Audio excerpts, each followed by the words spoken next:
Hey everyone, and welcome back to our quiet corner of history, where we gently unfurl the scrolls of the past to help your mind settle into a calm, reflective space. Tonight we're embarking on a journey to a land both breathtakingly beautiful and undeniably brutal, Feudal Japan. It's a period often romanticized with images of cherry blossoms, stoic samurai, and profound poetry. A world woven with paradoxes where elegant discipline met unforgiving brutality head-on. As you prepare to drift, consider for a moment the sheer resilience required to merely exist in such a realm, a place where every interaction was dictated by strict codes and the consequences for missteps were exceptionally sharp. If you find peace and a gentle curiosity stirred by these historical whispers, a quiet tap on the like button, and a soft follow always mean a lot to us, helping these stories reach more dreaming minds. And feel free to share a quiet hello in the comments below, letting us know where you're drifting from tonight. Now allow your mind to softly journey back with us as we explore the systemic conditions and personal realities that would render a modern individual utterly unsuited for survival in this unique historical landscape, offering a compelling argument for why you wouldn't last a day. Imagine, if you will, waking up one morning not to the gentle hum of your modern alarm clock, but to the stark realization that your entire existence, every single responsibility, every future possibility, was not only predetermined, but had been meticulously carved out for you generations before you even drew your first breath. This was the fundamental, inescapable reality of life in feudal Japan, where your very birth was in essence a life sentence, an irrevocable destiny inherited without any possibility of self-selection or advancement. You simply were what your ancestors had been, a concept that would feel like an oppressive weight to our contemporary minds, accustomed as we are to the illusion of endless reinvention. Society, you see, was meticulously and rigidly segmented into four fixed classes: the noble samurai, the diligent peasants, the skilled artisans, and the often misunderstood merchants. The idea of moving between these strata wasn't just frowned upon. It was an utterly forbidden concept, a transgression punishable by the full, uncompromising force of the law, a legal barrier as impenetrable as any physical wall. Yet below even these formal, albeit rigid divisions, existed a tier so profoundly marginalized it was almost invisible: the untouchables, or ita. These were individuals whose professions, deemed essential for society's functioning, involved death or impurity. Think butchers, executioners, leather workers. They were socially ostracized, to a profound degree, forced to live in separate communities, largely unseen and unheard, enduring a silent yet pervasive form of social invisibility that extended to every aspect of their lives, down to the very ground they walked upon.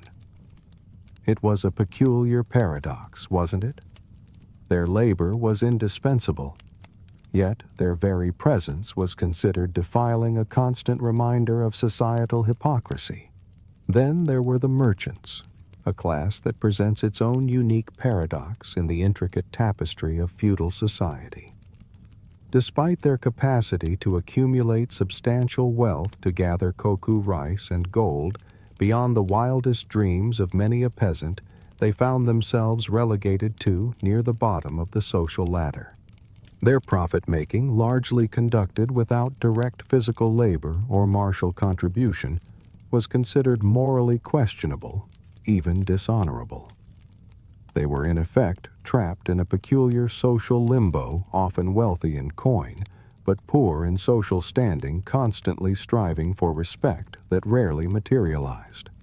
Their bustling markets, filled with the aroma of exotic spices and the chatter of trade, were simultaneously vital arteries and social dead ends. At the very pinnacle of this complex pyramid, yet surprisingly detached from the tangible grit of power, sat the emperor.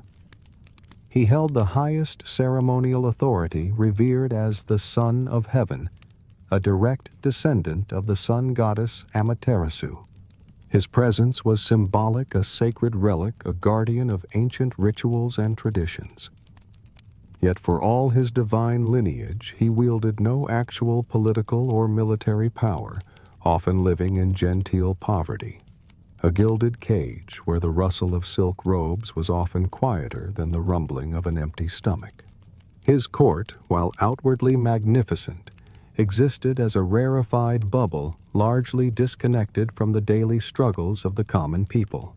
True power, however, resonated from the precarious supremacy of the shogun, the military dictator who held the reins of the land. His was the most absolute authority, the ultimate arbiter of war and peace. Yet his rule was a perpetual tightrope walk, constantly requiring vigilance against ambitious daimyo, the powerful regional lords, internal court intrigue, and the ever-present threat of assassination. Every alliance was temporary. Every loyalty could shift with the wind, making his opulent castles feel less like secure bastions and more like fortresses under constant subtle siege. These daimyo themselves, seemingly unchallengeable within their vast provincial domains, commanding their own armies of loyal samurai, were not truly autonomous. They remained fundamentally vulnerable to the shogun's directives, subjected to constant surveillance, and faced the ultimate threat of political removal or forced suicide should their ambitions or actions displease the central authority. The whisper of a shogun's decree could instantly unravel decades of careful planning, turning a powerful lord into a disgraced outcast overnight. And finally, the renowned samurai. The iconic warriors of this era were not merely symbols of honor and privilege. They operated in essence as the well-dressed middle management of the feudal system. Bound by their lord's absolute will, their lives were a blend of martial prowess and bureaucratic duty, responsible for tax collection, law enforcement, and fighting wars for others' glory. Their honor, their very existence, was inextricably linked to their lord's fortunes, often leaving them with surprisingly little personal agency, a golden leash that could snap at any moment. Their gleaming blades, while symbols of their fearsome might, were ultimately tools wielded at another's command, a silent truth that underpinned their every disciplined breath. That gleaming blade, the symbol of samurai power we just considered, was ultimately paid for by something far more fundamental, something that dictated the rhythm of life itself in feudal Japan: rice. It wasn't merely a staple crop. It was the very pulse of the economy, the primary currency, and the ultimate measure of wealth. Think of it as gold, money, and survival all rolled into one humble grain. Your status, your samurai's stipend, your lord's power, all were meticulously calculated in koku, a measure of rice sufficient to feed one person for a year. This meant the annual harvest wasn't just important. It was the singular most critical factor for survival and economic stability across every single social stratum. The rustle of ripening rice stalks in the wind wasn't just a sound. It was the sound of life, of hope, of the very foundation of existence being laid down or perhaps withheld. For the peasants, those whose backs literally fueled this rice-based economy life, was a perpetual, relentless cycle of toil under the shadow of taxation. You see, they endured extremely high land taxes almost entirely paid in this precious grain. Imagine working from dawn until dusk every single day, knowing that the vast majority of your sweat and effort would be scooped away by your lord, leaving you with barely enough to subsist. Any attempt, however desperate, to withhold even a small portion for your own family's sustenance was not merely a misdemeanor. It was deemed treason, a direct challenge to the very fabric of the feudal state. The consequences, swift and brutal, often culminating in public humiliation or execution. The constant gnawing threat of starvation was not a distant possibility, but an ever-present companion, a grim presence that sat at every meal, or rather at every nearly empty bowl. Indeed, the entire society, but especially its lower classes, existed in a constant brutal battle against hunger. Widespread starvation wasn't a rare anomaly or a historical footnote. It was a common recurring outcome, a grim statistic that spiked during times of poor harvest or administrative miscalculation.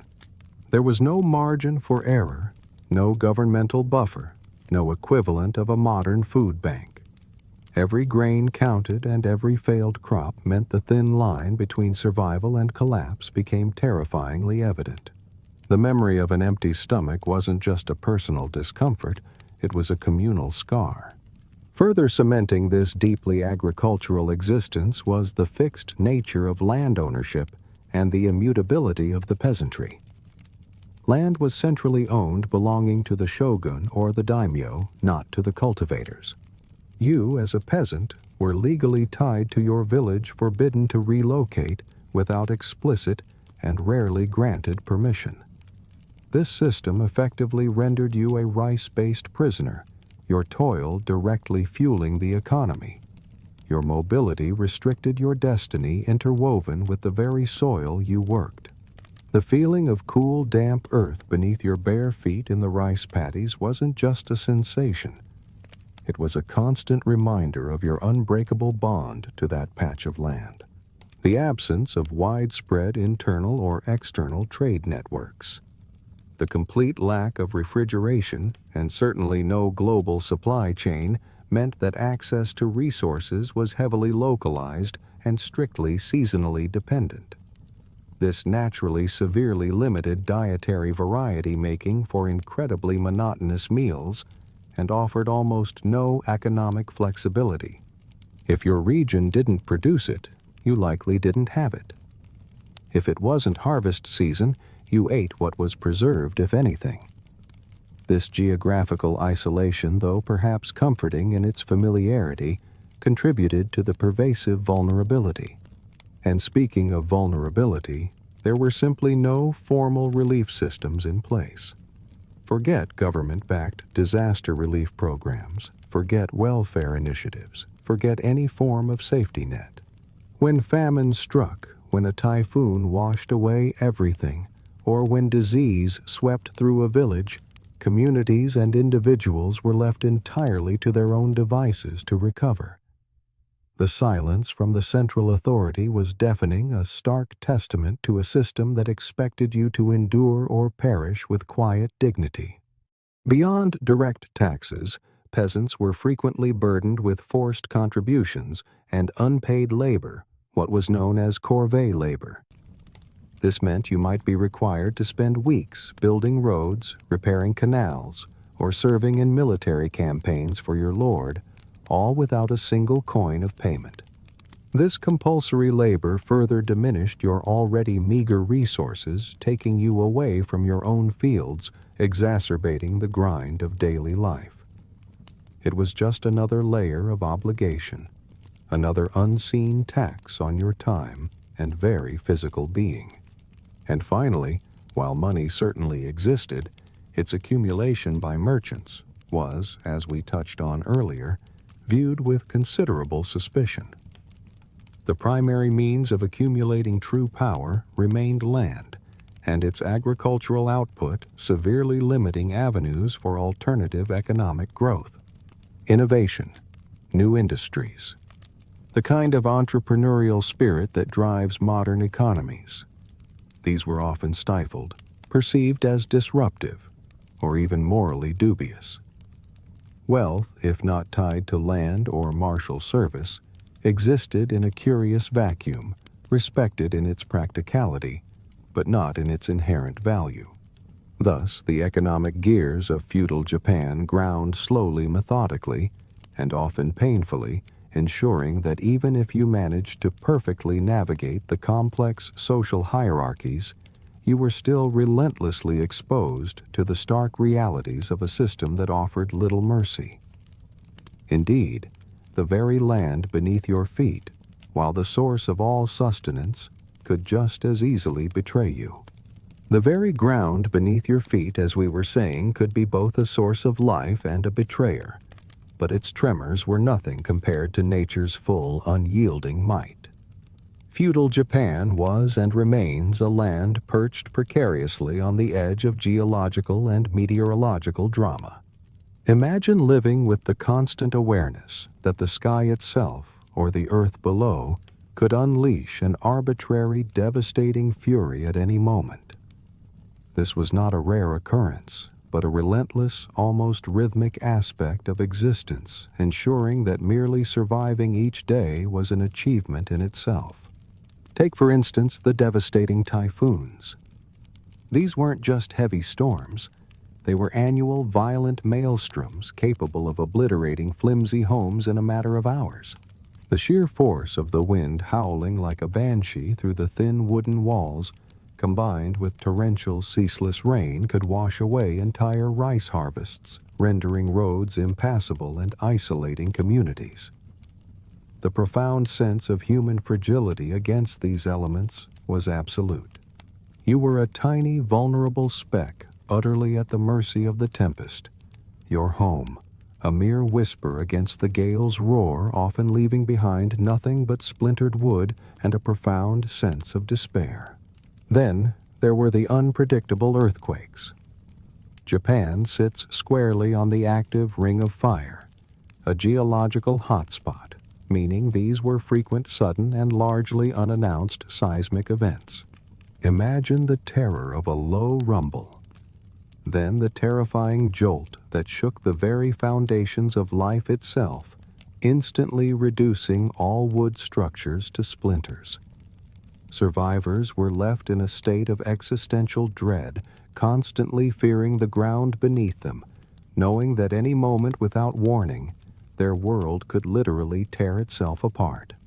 The aftershocks, lingering for days, served as cruel reminders that the earth was never truly settled, always ready to deliver another terrifying blow.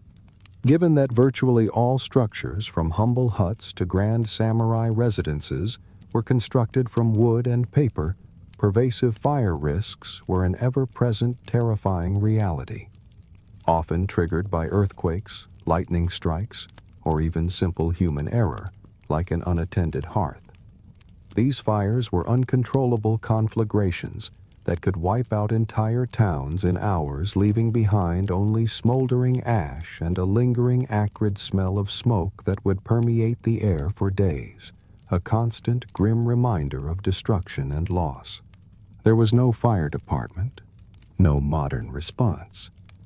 Once a fire took hold, it often claimed everything in its path, reducing generations of accumulated life into dust. And if it wasn't the wind or the shaking earth, it was the water. Recurrent flooding caused by heavy rainfall and those relentless typhoons regularly caused rivers to swell, submerging entire villages, drowning crucial rice crops, and forcing mass displacement. You might find your home inundated, your precious harvest ruined your family, seeking refuge on higher ground. Yet the burden of taxes persisted even amidst such ruin. The squelch of mud underfoot, the pervasive feeling of dampness everywhere permeating clothes and homes, was a constant reminder of water's dual nature, life-giving and utterly destructive. Conversely, extended periods of intense sun and no rain brought persistent droughts, turning fertile rice fields into cracked, dusty basins. This led directly to widespread famine and desperation, as the very source of sustenance withered away. The relentless heat beating down the dry, rasping cough of thirst, the desperate search for any drop of water, these were the hallmarks of a drought, a slow, agonizing descent into scarcity where every day brought the land closer to becoming a barren, unforgiving wasteland. Brutal winters also posed their own unique set of challenges. Characterized by bone-deep cold, the thin, inadequate clothing offered little protection, and communal heating sources often failed to last through the long, dark nights. Every winter became a desperate struggle against hypothermia and pervasive illness, as the chill permeated bones and frost could often be seen forming indoors. It was a cold that never truly left you, a pervasive dampness that seeped into everything, making simple warmth a luxury and a persistent shiver an unwelcome companion. And let's not forget the occasional terrifying spectacle of volcanic eruptions. Situated, as we noted, on the active Ring of Fire, Japan faced intermittent eruptions that could bury entire regions in ash lava or poisonous gas. This added yet another layer of unpredictable natural devastation, a sudden apocalyptic event that could reshape the landscape and extinguish life in an instant, a truly humbling display of raw power from the Earth's core. Beyond specific dramatic disasters, famine was a recurring systemic threat, a chronic condition rather than a temporary crisis. And endemic diseases like various forms of plague were rampant. With rudimentary medical care often limited to herbal remedies and certainly no concept of modern sanitation or germ theory, death was a constant visible presence. The pervasive scent of sickness in crowded areas, a grim perfume that clung to the air, served as a stark daily reminder of life's inherent fragility and the ever-present shadow of the grave.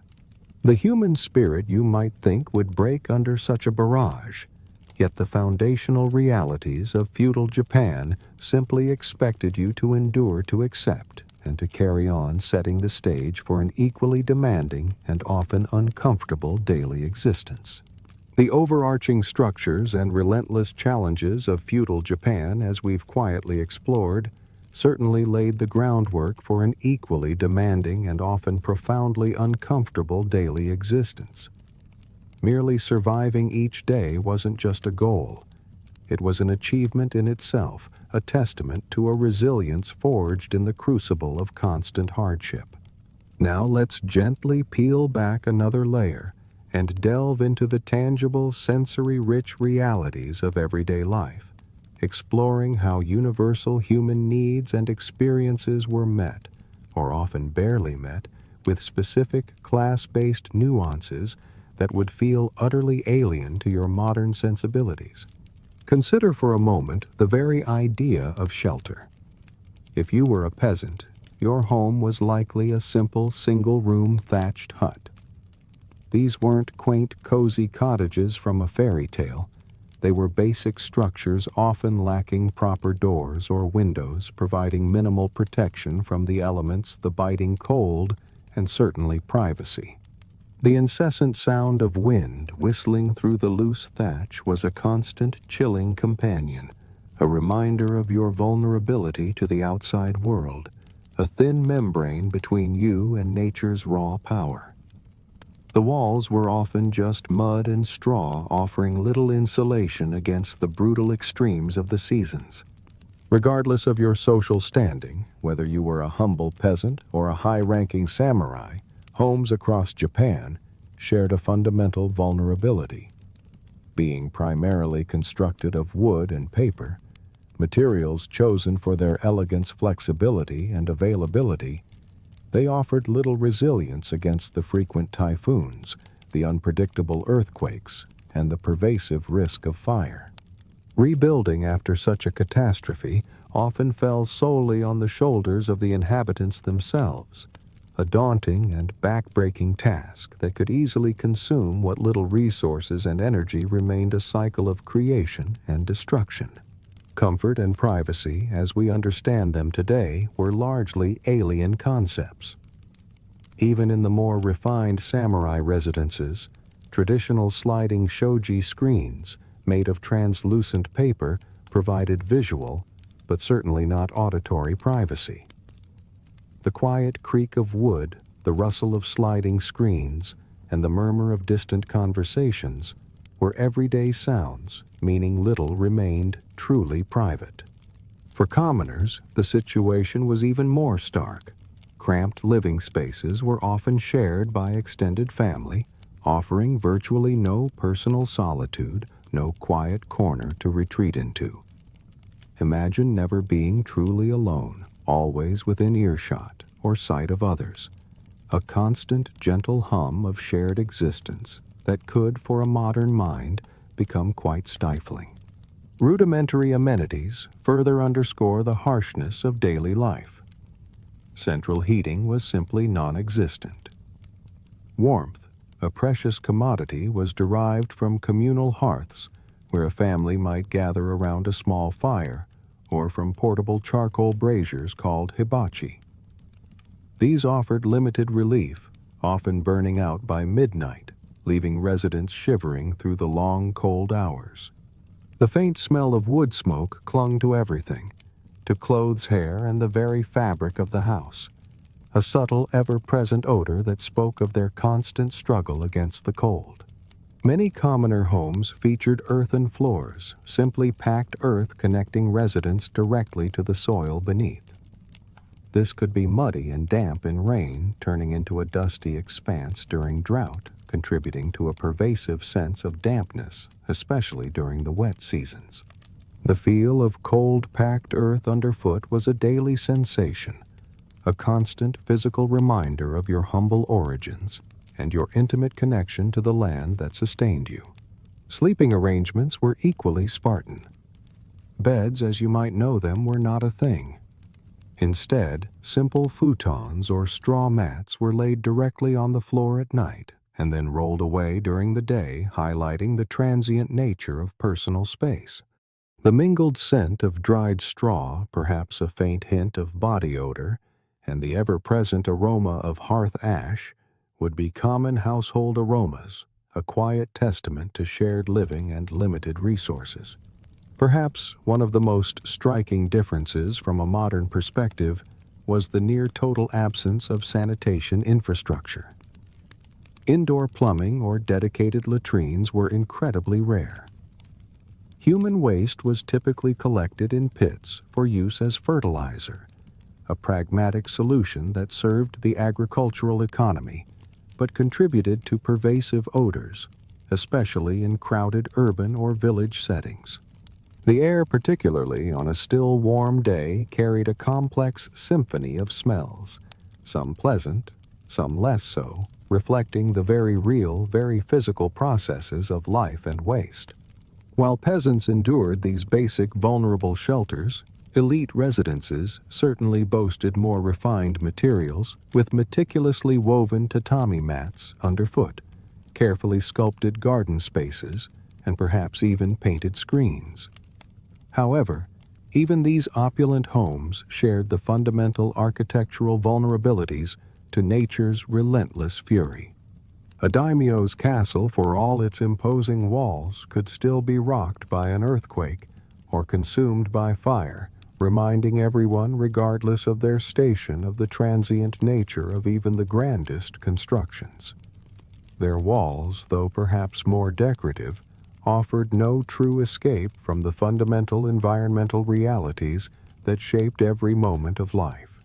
That pervasive dampness, that earthy scent of the floor, and the ever-present chill in the air of a feudal home all set the stage for another fundamental aspect of daily life diet and sustenance.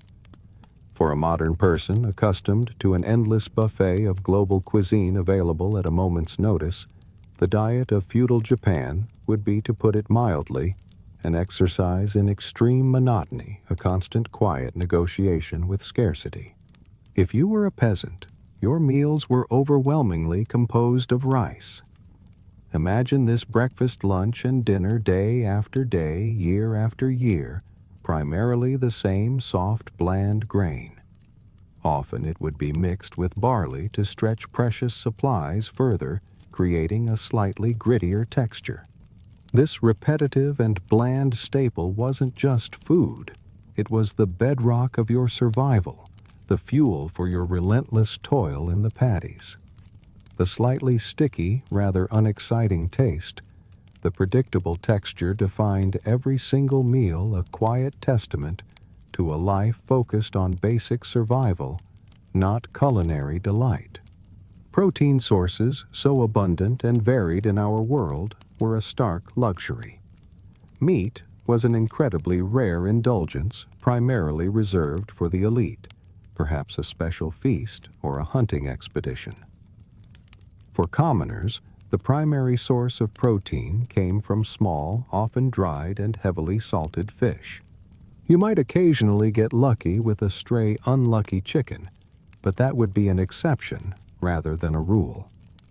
The strong, briny smell of dried fish, whether cooking or simply hanging to cure, was a familiar, if not always appetizing scent that permeated many commoner households. It was a smell of survival, of making the most of what little was available.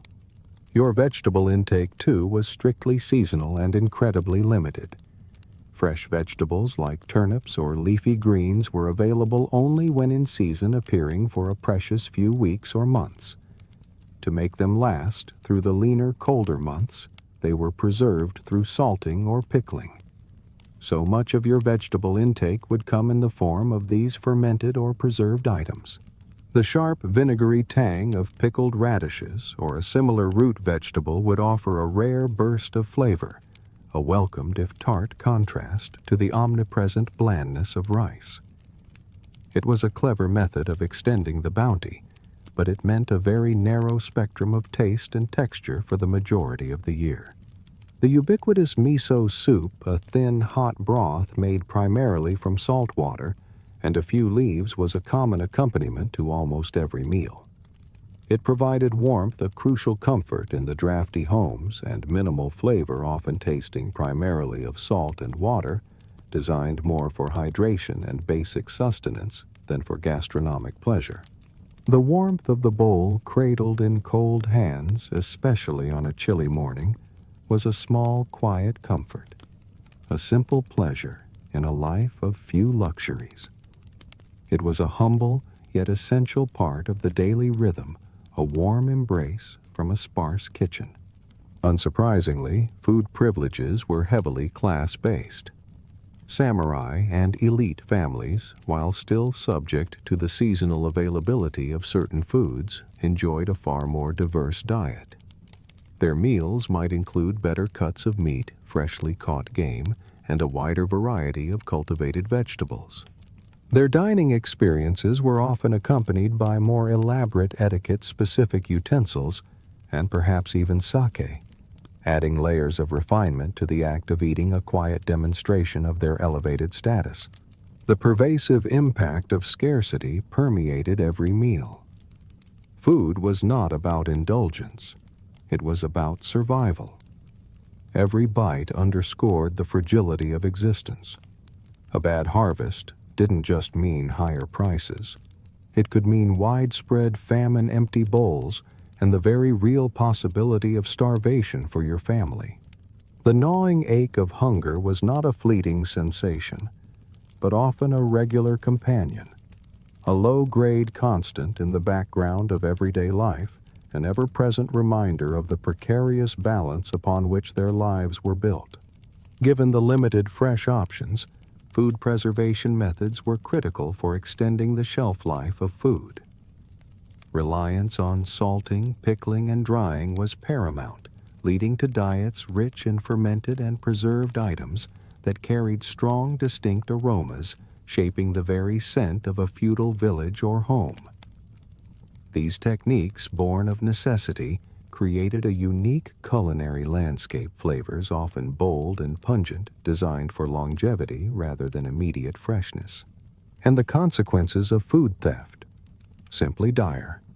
Stealing even a small amount of food was considered a grave crime, met with swift and severe public punishment, often public flogging, mutilation, or even execution. This draconian response underscored the extreme value placed on food, the desperation of those who resorted to theft, and the state's absolute control over resources.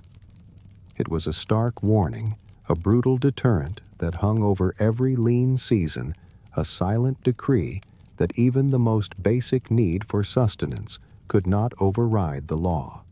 This grim reality of diet and survival then naturally led to another challenging aspect of daily life, the often cold and basic realities of hygiene and personal care. From the persistent gnawing of hunger, we quietly turn our attention to the daily realities of hygiene and personal care, a realm that for a modern individual would present its own unique set of jarring discomforts and unexpected disciplines. Forget your warm, inviting showers and scented soaps. Life in feudal Japan began with a far more bracing initiation. Your daily personal washing ritual, for instance, typically began with stone basins filled with ice-cold water drawn directly from wells or streams. Imagine facing that shock every single morning, a raw, unheated ordeal, a sharp, cold splash across the face that served as a brutal awakening, a daily test of physical and mental discipline. There was no escaping it, no modern convenience to soften the blow. It was a frigid jolt designed to clear the mind and brace the body for the arduous day ahead, a quiet act of fortitude repeated countless times over. Cleansing agents, as we know them, were rudimentary at best. Soap in its familiar form was a rare luxury typically reserved for the exceedingly wealthy. Even then, it was often made from harsh ash or rice bran, smelling acrid and serving a purely practical rather than indulgent purpose. You wouldn't find a sweet, fragrant lather. Instead, the gritty feel of this rudimentary soap, a slightly abrasive texture on your skin, was common and effective but far from pleasant means of removing grime. It was about cleanliness, not comfort or pampering. For commoners, local communal bathhouses known as sento were vital hubs. These weren't just places to get clean. They were warm social centers offering a shared bathing experience that transcended the simple act of washing. Despite the inherent lack of privacy, imagine bathing alongside your neighbors or even entire families. Strict etiquette was rigidly enforced to maintain water purity. This meant a meticulous scrubbing before entering the shared bath, ensuring the communal water remained as clean as possible for everyone. The humid, steamy air filled with the murmurs of shared silence. The sounds of splashing and scrubbing created a sensory paradox, a public space where private ablutions were performed with a unique, unspoken understanding, a collective effort to maintain a semblance of cleanliness. Basic oral and nail care were surprisingly consistent. Your teeth would be cleaned with salt or a small twig meticulously rubbed against the gums and teeth.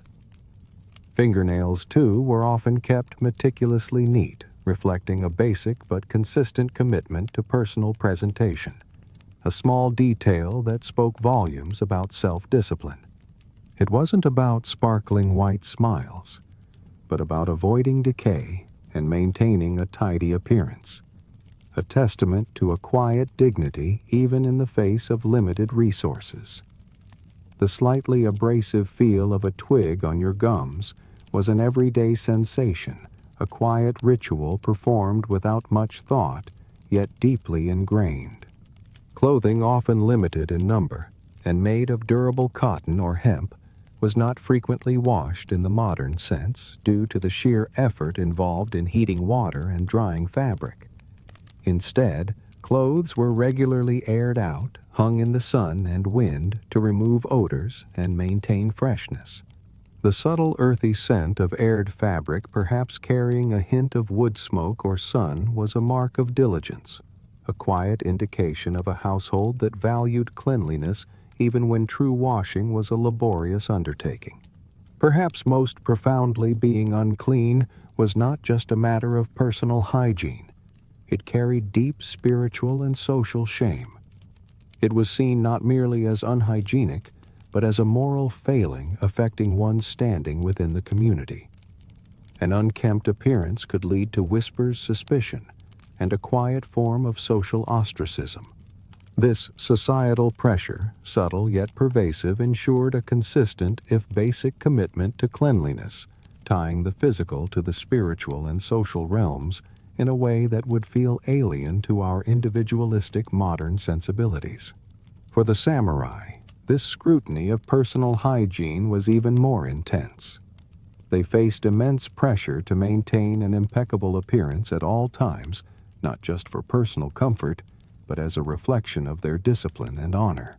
Lords could conduct spontaneous inspections and a dirty fingernail, a hint of body odor during a formal bow, or a slightly disheveled appearance could signify profound disrespect and dishonor.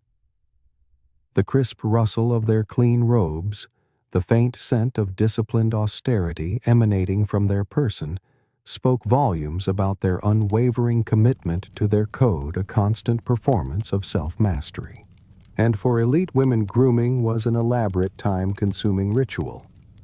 While perhaps not engaged in the same physical labor as men, women from high-ranking families underwent intricate ritualized bathing and complex skincare routines. They maintained complex hairstyles that demanded hours of daily attention, often involving specialized combs, oils, and the help of attendants. All of this was done not merely for beauty, but to project an image of grace, discipline, and refined status. The delicate scent of cherry blossoms or a fine perfume might occasionally mask the deep personal burden of these intricate routines, a quiet sacrifice for the sake of public appearance and the honor of their lineage. The burden of appearances, you see, extended far beyond a clean face and neat nails flowing seamlessly into the very essence of their demanding daily labor. The delicate scent of cherry blossoms or the crisp rustle of a samurai's robe.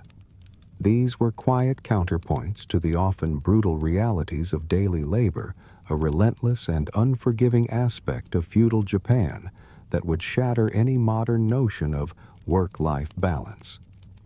Your entire existence, from the moment you could walk, was defined by toil dictated by your social standing and measured not in leisure but in raw physical output. For the peasant life was an unbroken chain of backbreaking agricultural labor.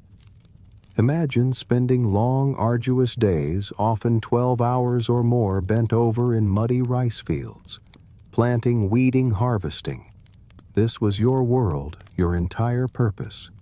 The constant squelch of mud beneath bare feet, the burning ache in the lower back that never truly subsided, the calloused hands and the pervasive exhaustion that seeped into your very bones.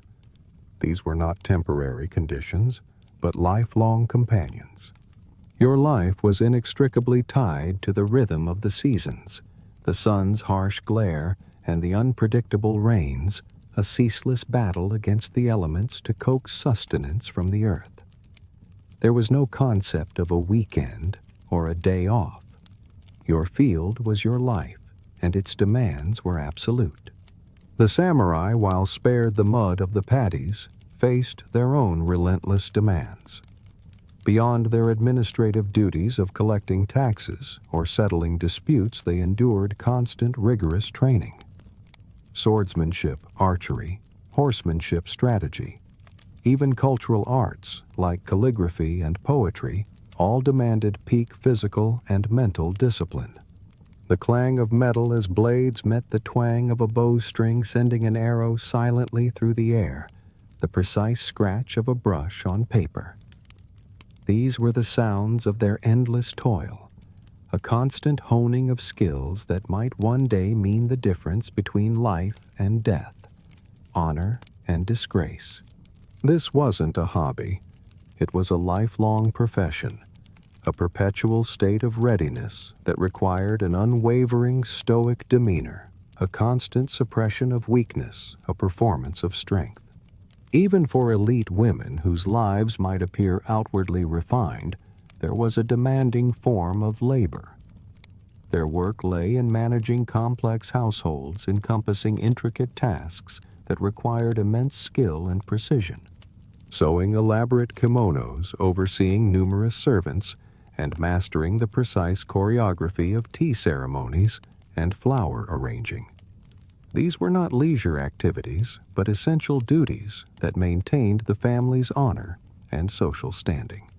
The quiet rustle of silk, the delicate clatter of tea utensils, the precise placement of a flower in an ikebana arrangement.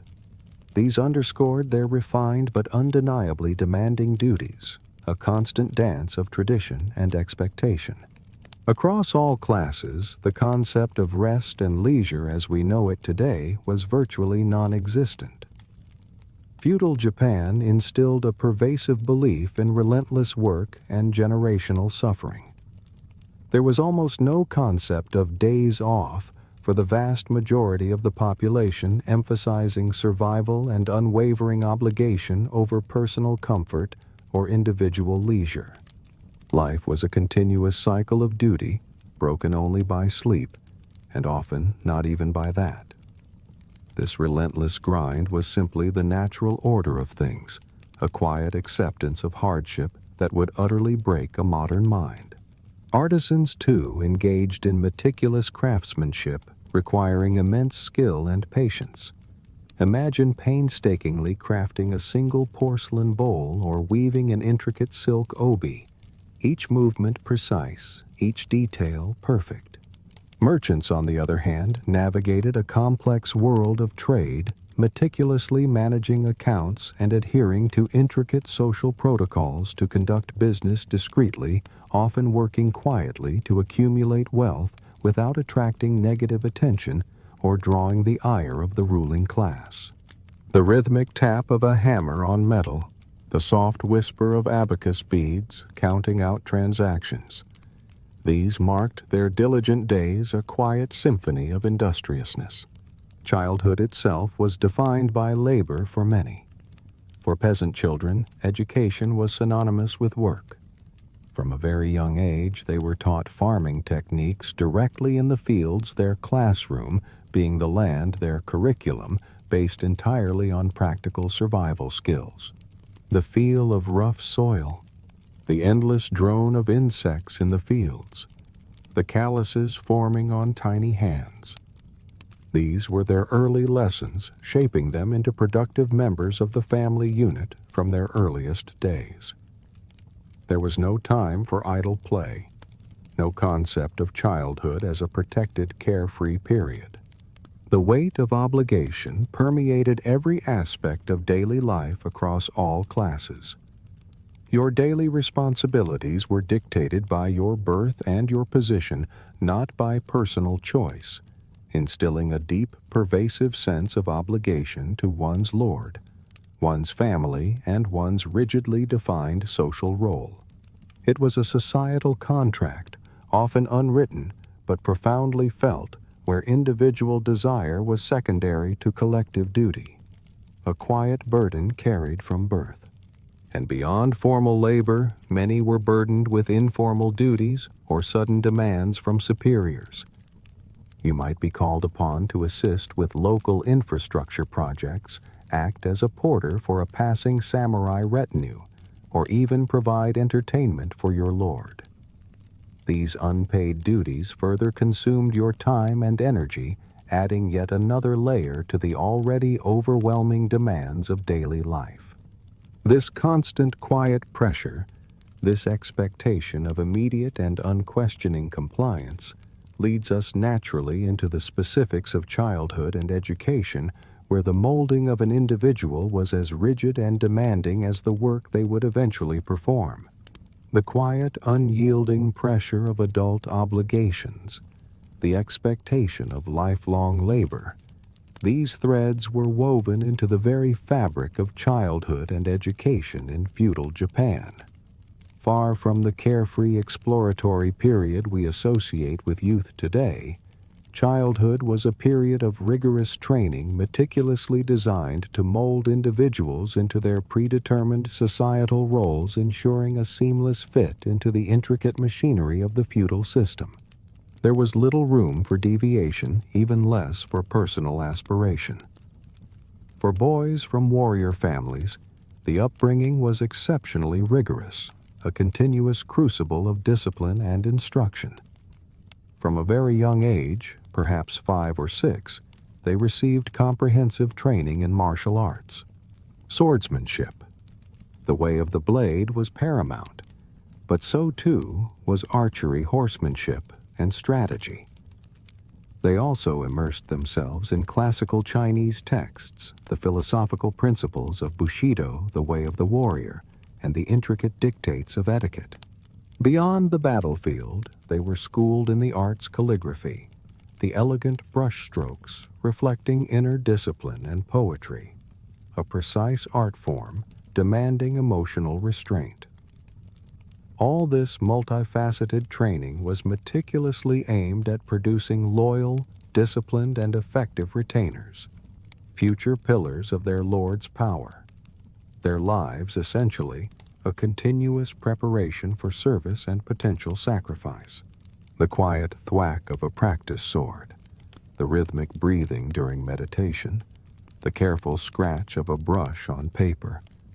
These were the sounds of a samurai boy's formative years, a constant hum of discipline. Girls from high-ranking families, while largely excluded from formal academic studies or martial training, received their own extensive and equally demanding education. This training focused intensely on domestic skills, preparing them to manage complex households with precision and grace. They learned intricate etiquette, mastering the subtle gestures and nuanced expressions required in formal settings. The protocols of the tea ceremony, a complex dance of movements and symbolism, were drilled into them, as was often calligraphy or poetry, though approached with a different emphasis than for their male counterparts. Their education was less about wielding a sword and more about wielding influence within the confines of the home, maintaining social grace, and upholding the honor of their family through their meticulous conduct. Their quiet diligence was a foundational strength of their household. Children in merchant or artisan families received a different yet equally practical form of education, the apprenticeship. Their schooling was vocational learning skills necessary for their specific trades. For merchants, this meant mastering mathematics, accounting, and the subtle art of negotiation. For artisans, it was the painstaking acquisition of specific crafts, pottery, weaving, metalwork, passed down from master to apprentice. Formal schooling beyond these practical necessities was limited to what was directly relevant for their business or craft, ensuring they could contribute to the family enterprise from an early age. The rhythmic clink of a potter's wheel, the quiet snip of a tailor's shears, the murmur of numbers being counted. These sounds marked their learning, their hands becoming their primary classroom. For peasant children, education was entirely synonymous with survival. Taught directly by their parents through daily life, their curriculum focused on farming techniques, resilience in the face of hardship, and basic survival skills. Literacy for these children was a rare and often unnecessary luxury. Their classroom was the sun-drenched field, the muddy paddy, the quiet, humble home. Their lessons were taught by the seasons, by the demands of the harvest, and by the constant need to adapt and endure. The feel of rough soil, the subtle signs of changing weather, the endless drone of insects in the fields. These were their early lessons, shaping them into hardened, capable workers from their tenderest years. Across the board, education was strictly segregated by gender and meticulously geared towards reinforcing predefined societal roles. It was a system designed to ensure that every individual boy or girl would seamlessly fit into their predetermined place within the social structure, a cog in the intricate machine, rather than challenging or even questioning it. There was no modern concept of exploring one's potential or pursuing individual passions. Your path was set, your role immutable. The prevailing philosophy was that education served to fulfill one's role and perpetuate the established order. The very idea of learning for personal growth out of sheer curiosity, or for the simple enjoyment of knowledge, was largely alien. Knowledge was functional, a tool for survival, or for upholding the status quo, not an end in itself. This functional approach to learning, while pragmatic, would feel incredibly limiting to a modern mind that values intellectual freedom above almost all else. Perhaps the heaviest burden carried by children in feudal Japan was the profound understanding that their lives were not in fact their own. They were extensions of their families' and clans' honor, shaping every aspect of their upbringing and severely limiting personal choices. The weight of this expectation was felt from their earliest days, a silent, pervasive pressure that guided their every action and ambition. Their lives were not about me, but about us, about the collective. This deep suppression of individualism instilled from infancy leads us gently into the intricate social fabric of feudal Japan, where even a casual conversation could be fraught with peril, a subtle performance of social discipline, the quiet weight of expectation, the profound understanding that one's life was not their own, but an extension of the clan's honor. These deeply ingrained lessons from childhood then blossomed into an intricate social fabric woven from strict cultural expectations and rigid interpersonal dynamics. In feudal Japan, even a casual conversation was fraught with peril, a subtle performance of social discipline where every word, every gesture was meticulously weighed. For a modern individual accustomed to the relative freedom of expression, this environment would feel like navigating a silent, invisible minefield. Perhaps the most immediate challenge would be the peril of personal opinion. Expressing a personal opinion, particularly one that deviated from the accepted norm or challenged authority, was a significant liability. The concept of free speech was utterly alien. It was a foreign, dangerous notion.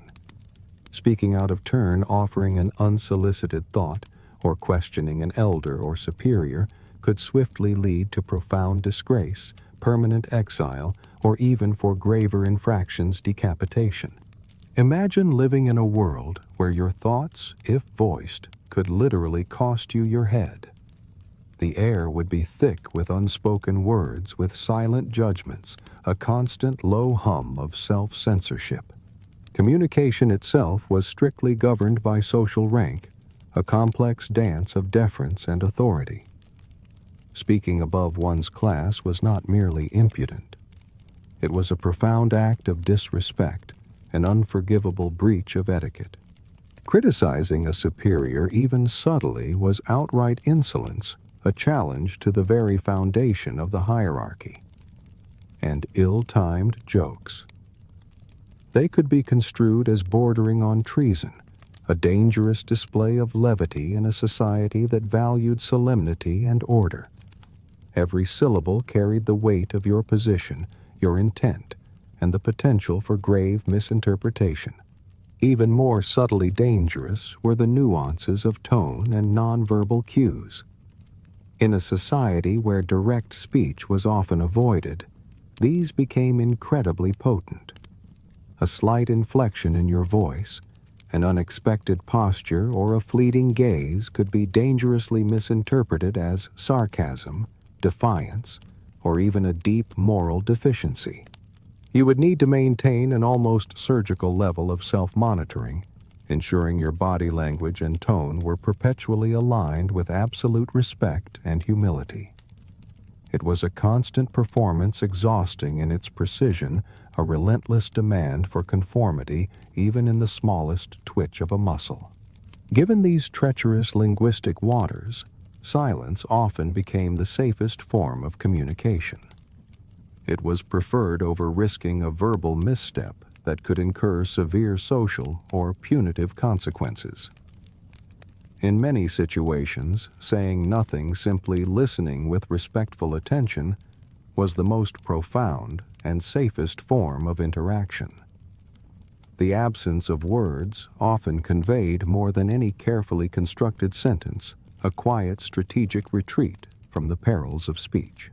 Should you make a mistake, however, the art of apology was a deeply elaborate and meticulously choreographed ritual far beyond a simple "I'm sorry." It involved deep bows, often groveling on the floor, possibly the presentation of a poem expressing your profound shame and regret, and frequently a costly gift, all designed to placate the offended party. The entire performance was a desperate attempt to avoid further retribution, a dramatic demonstration of your remorse, hoping to restore a sliver of lost honor. It was a humiliating yet necessary public act of self-abasement, and humor laughter was a perilous act, a tightrope walk over social chasms. Laughing at the wrong thing implied disrespect, a lack of seriousness for a grave situation or a revered individual. Laughing too freely or too intimately with someone of higher status could dangerously suggest an inappropriate sense of equality, a presumption that could be swiftly and brutally corrected. It required an exquisitely refined sense of social awareness, a constant calibration of who, when, and how you could possibly find a moment of levity. It was a quiet, controlled smile, never a boisterous guffaw. The consequences of loose lips did not merely cause minor embarrassment of fleeting awkwardness. They could shatter your social standing, ruin your reputation irrevocably, and perhaps most devastatingly bring profound, lasting shame upon your entire family lineage. The effects could span generations, a quiet stain that no amount of subsequent good behavior could fully erase. Your words, once spoken, echoed not just in the immediate moment, but through the very annals of your family's history, a constant, chilling reminder of the profound collective identity that defined life. This profound emphasis on collective honor and meticulous social discipline then naturally extended into the very cultural practices, transforming them from mere art forms into consequential performances. That chilling echo of your words across generations, that profound emphasis on collective honor and meticulous social discipline leads us seamlessly into another fascinating aspect of feudal Japan, the way cultural practices themselves were transformed from mere artistic expressions into disciplined performances with profound social consequences. Imagine, if you will, that the smallest error in arranging flowers or even folding a kimono could lead to widespread gossip and severe public judgment, casting a long shadow over your social standing. This wasn't merely about aesthetics. It was about demonstrating your inner discipline, your adherence to form, and your understanding of unspoken rules. Let's gently delve into one of the most iconic of these cultural performances, the tea ceremony, or chado. Far from a simple ritual of brewing and drinking tea, it was an incredibly complex, meticulously timed social minefield. Every single movement, every gesture, from the way the water was heated to the precise angle of the whisk, was precisely choreographed. It demanded intense, almost meditative focus from both the host and, crucially, the guest. You weren't just enjoying a cup of tea. You were participating in a centuries-old ballet of precision and symbolism, where every micro-action had meaning. As a guest, your burden was significant. You were expected to adhere to rigidly defined protocols, from your specific seating position to the exact number of turns you should give your teacup before sipping. Every gesture was a silent demonstration of humility, gratitude, and respect, performed under the quiet, unwavering scrutiny of your host and any other attendees. The atmosphere, while outwardly serene, thrummed with unspoken expectations, a delicate tension.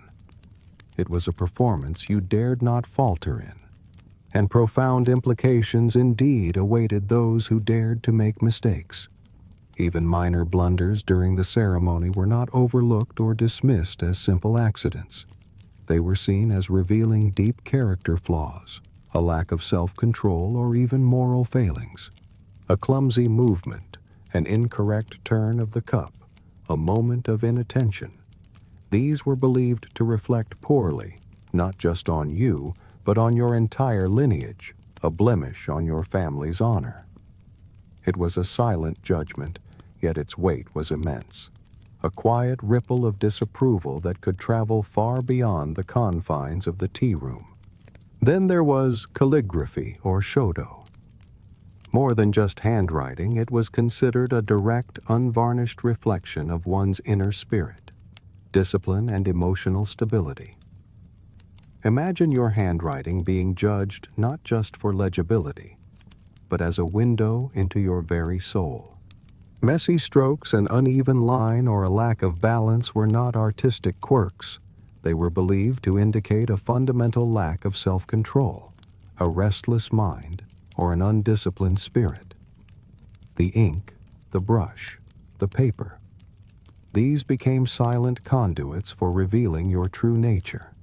Consequently, one's calligraphy was subjected to intense scrutiny and judgment by others, since it was believed to reveal the true nature of the soul. Your skill or lack thereof directly impacted social perceptions and even opportunities. A beautifully executed scroll could elevate your standing, while clumsy characters could quietly close doors, limiting your advancement or social acceptance. It was a quiet art, yet its social repercussions were anything but. Even something as seemingly innocuous as composing poetry, particularly the concise haiku, was a highly structured and surprisingly perilous art form. It required strict adherence to seasonal themes, the use of proper paper and ink, and metaphors that balanced personal emotion with extreme restraint. You couldn't just write whatever flowed from your heart. You had to work within very specific constraints, allowing the emotion to be felt without being overtly expressed, a delicate balance of revealing and concealing. Being too personal, too dry, or too clever in your poetry could lead to social ostracism. You might find yourself quietly excluded from prestigious moon-viewing parties or from exclusive literary gatherings, a gentle but firm rebuke for failing to grasp the subtle nuances of polite artistic expression. Your words, though beautiful, could inadvertently signal a social misstep, a quiet failure to conform to the unwritten rules of artistic propriety. These cultural performances, demanding such exquisite precision and inner discipline, illustrate just how deeply the spiritual frameworks and pervasive superstitions were woven into the daily lives of people, making cleanliness a spiritual mandate and death part of a larger accepted script. The meticulous choreography of a tea ceremony, the profound revelations within a calligraphic stroke, or the dangerous subtlety of a haiku. These cultural performances were not just about social grace. They were deeply rooted in the spiritual frameworks and pervasive superstitions that permeated every facet of life in feudal Japan. For a modern mind, accustomed to a more secular existence, this constant, almost osmotic infusion of the sacred into the mundane would be a profound reorientation. For instance, cleanliness was elevated to a near-religious practice. Physical uncleanliness didn't just carry social stigma, a quiet judgment from your peers. It carried deep spiritual shame. It was believed that impurity, or kagare, attracted misfortune and displeased the kami, the spirits revered in Shintoism. This belief profoundly influenced daily routines and personal comportment, making the act of bathing, of airing clothes, or even tidying one's home a quiet spiritual mandate rather than merely a practical chore. The sharp, cold splash of water in the morning, while physically bracing, was also an act of spiritual purification, preparing you not just for the day's work, but for a harmonious existence with the unseen world.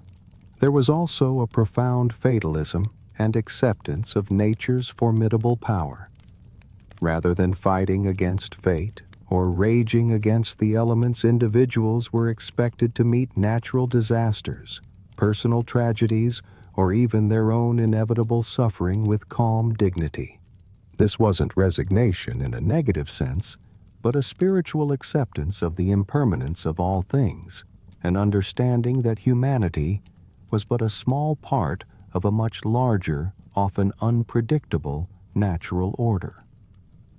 The howling wind of a typhoon, the violent tremor of an earthquake, these were not aberrations, but aspects of life to be endured with quiet fortitude, a spiritual test of one's inner resolve.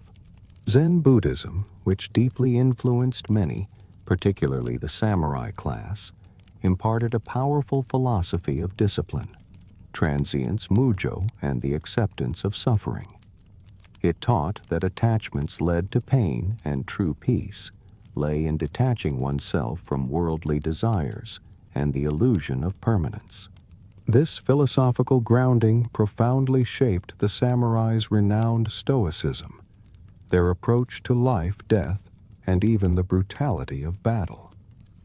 For them, death was not something to be feared, but a natural, almost desired conclusion to a life lived with honor, a final act of ultimate self-control. The quiet contemplation of a Zen garden, the stillness of meditation, these were pathways to understanding this profound, often challenging philosophy. Shintoism. The indigenous religion of Japan instilled a deep reverence for nature and ancestors. Spirits, or kami, were believed to reside in natural elements, mountains, rivers, trees, rocks, and in the spirits of one's ancestors. This belief reinforced a harmonious, respectful connection to the land and lineage, guiding many daily rituals. Before planting crops during a journey, or when honoring deceased family members, small rituals, offerings, or prayers would be performed, a constant acknowledgement of the invisible forces that shaped their world. The rustle of leaves in a sacred grove, the sound of water trickling over ancient stones. These were not just natural sounds, but whispers of the kami. Indeed, many seemingly mundane aspects of daily life were imbued with spiritual precision and significance. From the precise bathing rituals to the meticulous folding of clothing or the careful arrangement of a garden, every act could become a form of meditation, a quiet path to spiritual alignment. There was a sense that performing these actions with care and precision brought you closer to harmony, to purity, to the cosmic order. It was a constant, gentle reminder that meaning could be found in the smallest, most repetitive gestures. Beyond the formal religious doctrines, a strong undercurrent of superstition and belief in omens guided countless daily decisions. Farmers might consult celestial signs before planting. Travelers might avoid certain paths on particular days, and dreams, or unusual occurrences, were scrutinized for hidden meanings. This contributed to a sense of a world alive with unseen forces, where good fortune could be courted and bad luck averted through proper observance and quiet deference to ancient beliefs. It was a world where unseen eyes watched and unseen hands could influence your destiny.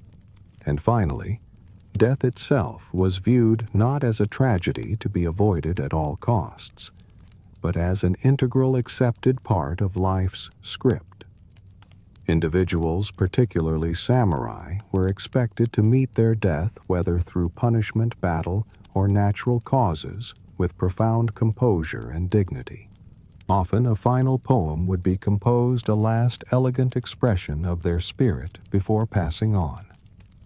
This acceptance, this quiet readiness, would be incredibly unsettling for a modern individual whose society is geared towards prolonging life at any cost. It was a stoic farewell, a graceful bowing out from the stage of existence, a concept that fundamentally shaped not only how one lived, but how one loved, married, and approached family life. That profound composure in the face of death, that serene acceptance of one's place in life's script, extended far beyond the battlefield or the moment of final departure. It fundamentally shaped the most intimate aspects of human connection, love, marriage, and family life. For a modern individual, where personal happiness and romantic fulfillment are often seen as the cornerstone of relationships, the pragmatic realities of feudal Japan would feel astonishingly cold and devoid of individual choice. For virtually all social classes, marriage was fundamentally a strategic alliance. It wasn't about love at first sight or even mutual affection. It was a calculated decision driven by practical considerations, solidifying clan status, perhaps connecting two powerful families through bloodlines, securing precious land resources, managing the ever-present burden of rice taxes, or even settling debts. Imagine entering into the most significant partnership of your life, knowing that personal affection was at best a secondary consideration, and often not even that. It was a contract, a quiet negotiation of assets and allegiances, not a union of hearts. Women, especially daughters from samurai families, had virtually no say in their choice of spouse. Their lives were not their own to choose partners from. Often they were married off as young as 15, sometimes even younger, to fulfill specific clan objectives. Their primary, indeed almost singular role within the marriage was to bear male heirs to ensure the continuation of the family line and to meticulously manage the household. Their personal desires, their hopes for companionship or love, were entirely secondary to these overarching familial and societal demands. Their role was to quietly, diligently serve the larger purpose of the clan. Genuine romantic love, the kind characterized by passionate declarations, stolen glances, and a fierce devotion to an individual, was largely confined to the realm of fiction. You'd find it in poetry on the kabuki stage, or within the tragic narratives of ghost stories, where love often led to heartbreak, madness, or death. In real life, such intense emotion was often seen as an inconvenient, even dangerous indulgence. It could disrupt the pragmatic order of arranged marriages, lead to scandal, and ultimately bring shame upon the family. Love, in its modern sense, was a fleeting, perhaps even undesirable distraction from one's duty. Transgressions from marital norms carried grave penalties far beyond what we might consider today. Adultery, or any deviation from the strict expectations of fidelity and conduct within a marriage, was met with severe penalties. This could include permanent exile from the community, public disgrace that would follow you for the rest of your life, or even death. Punitive action could be taken by the offended spouse, the lord, or even the in-laws, making marriage a social contract, enforced with absolute and often brutal precision. There was little room for forgiveness or nuance. The complexities of concubinage, while common for powerful men who often took multiple concubines, did not simplify emotional life within the household. Instead, this practice often introduced additional layers of silent disappointment, quiet resentment, and intricate social maneuvering among the various women in the household. Far from a purely pleasurable indulgence, it could be a source of constant tension, a delicate balance of power and influence being played out behind closed doors, a silent drama of vying for attention and resources. Perhaps most challenging for a modern person would be the pervasive suppression of personal emotion. Individuals were expected to suppress personal romantic desires in favor of familial and societal obligations. Any open expression of disappointment, heartbreak, or strong emotion was considered unrefined, a lack of self-control that reflected poorly on one's upbringing and character. You were expected to endure to perform your role with quiet dignity, regardless of your inner turmoil. Emotions were internal, rarely externalized. Ultimately, the familial role of marriage was paramount. It served to strengthen the family unit and the lineage ensuring continuity and stability, prioritizing the collective welfare above any individual happiness. The purpose of marriage was to ensure the future of the clan, to produce heirs, and to solidify social standing. It was a foundational pillar of the social structure, a quiet engine of perpetuation.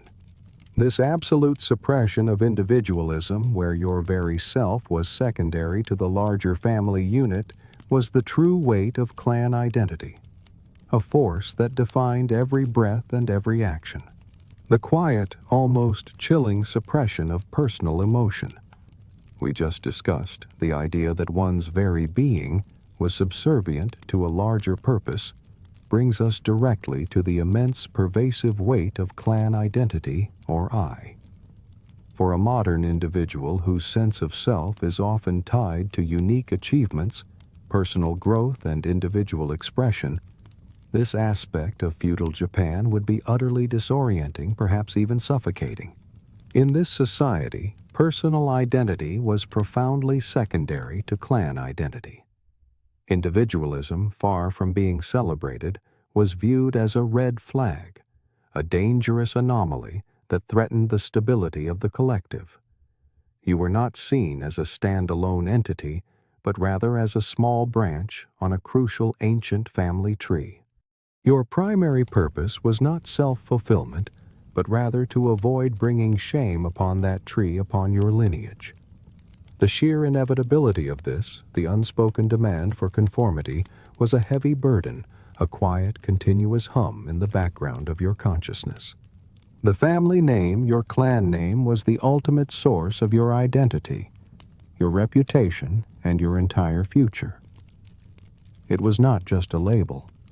It was a dense web of obligations, honor, and expectations that governed every single aspect of your life, from whom you could marry, to what profession you would pursue, even how you were expected to die. You carried your family's history, their triumphs, and their potential disgraces on your very shoulders, a profound and inescapable inheritance. Every individual action, whether perceived as good or bad, directly reflected upon not just your immediate parents, but your grandparents and even extended relatives for generations into the past and future. Imagine the pressure of knowing that a single misstep, a solitary moment of weakness, could cast a shadow not just on yourself, but on the memory of your ancestors and the future prospects of your descendants. This concept of life by association was a core reality, making every decision a profound act of collective responsibility.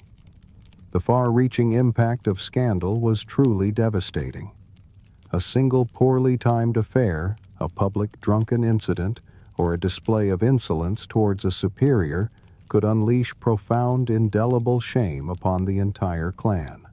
The repercussions were immediate and brutal social ostracism for your siblings, mortification for your parents who had failed to raise you correctly, and in extreme cases, even forced ritual suicide seppuku for other family members to restore the honor you had seemingly destroyed. It was a terrifying domino effect, a quiet ripple of destruction that could sweep away an entire lineage.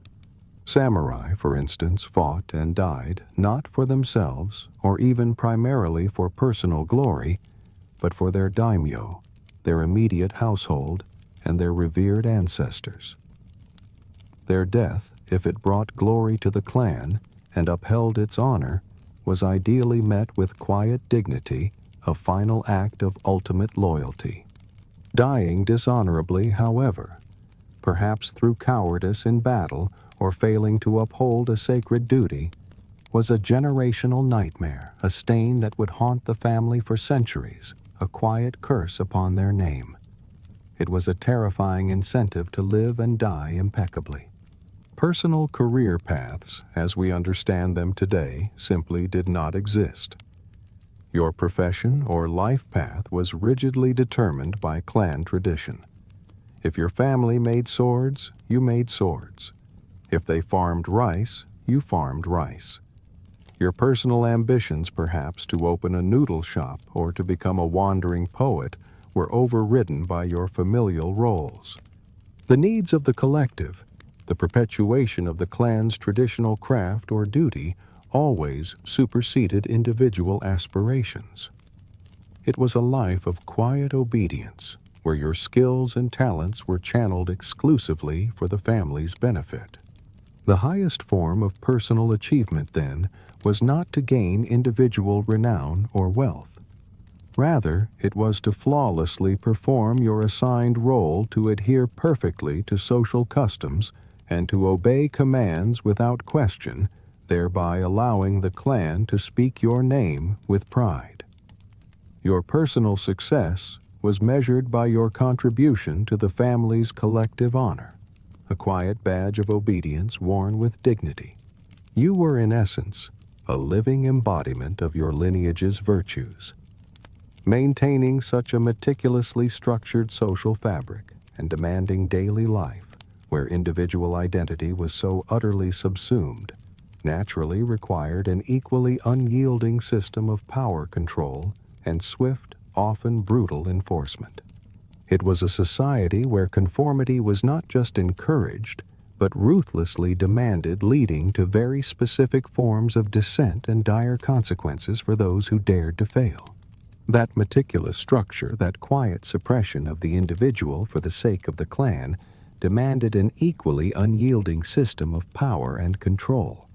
In feudal Japan, the mechanisms of governance, social regulation, and enforcement were deeply intertwined, ensuring conformity was not just encouraged, but ruthlessly demanded, leading to very specific forms of dissent and dire consequences for those who dared to fail.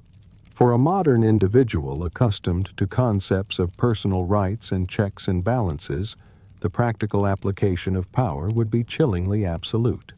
Authority flowed strictly downhill in an almost gravitational descent from the shogun at the very apex, through the powerful daimyo, then to the various ranks of samurai, and finally reaching down to the village headman.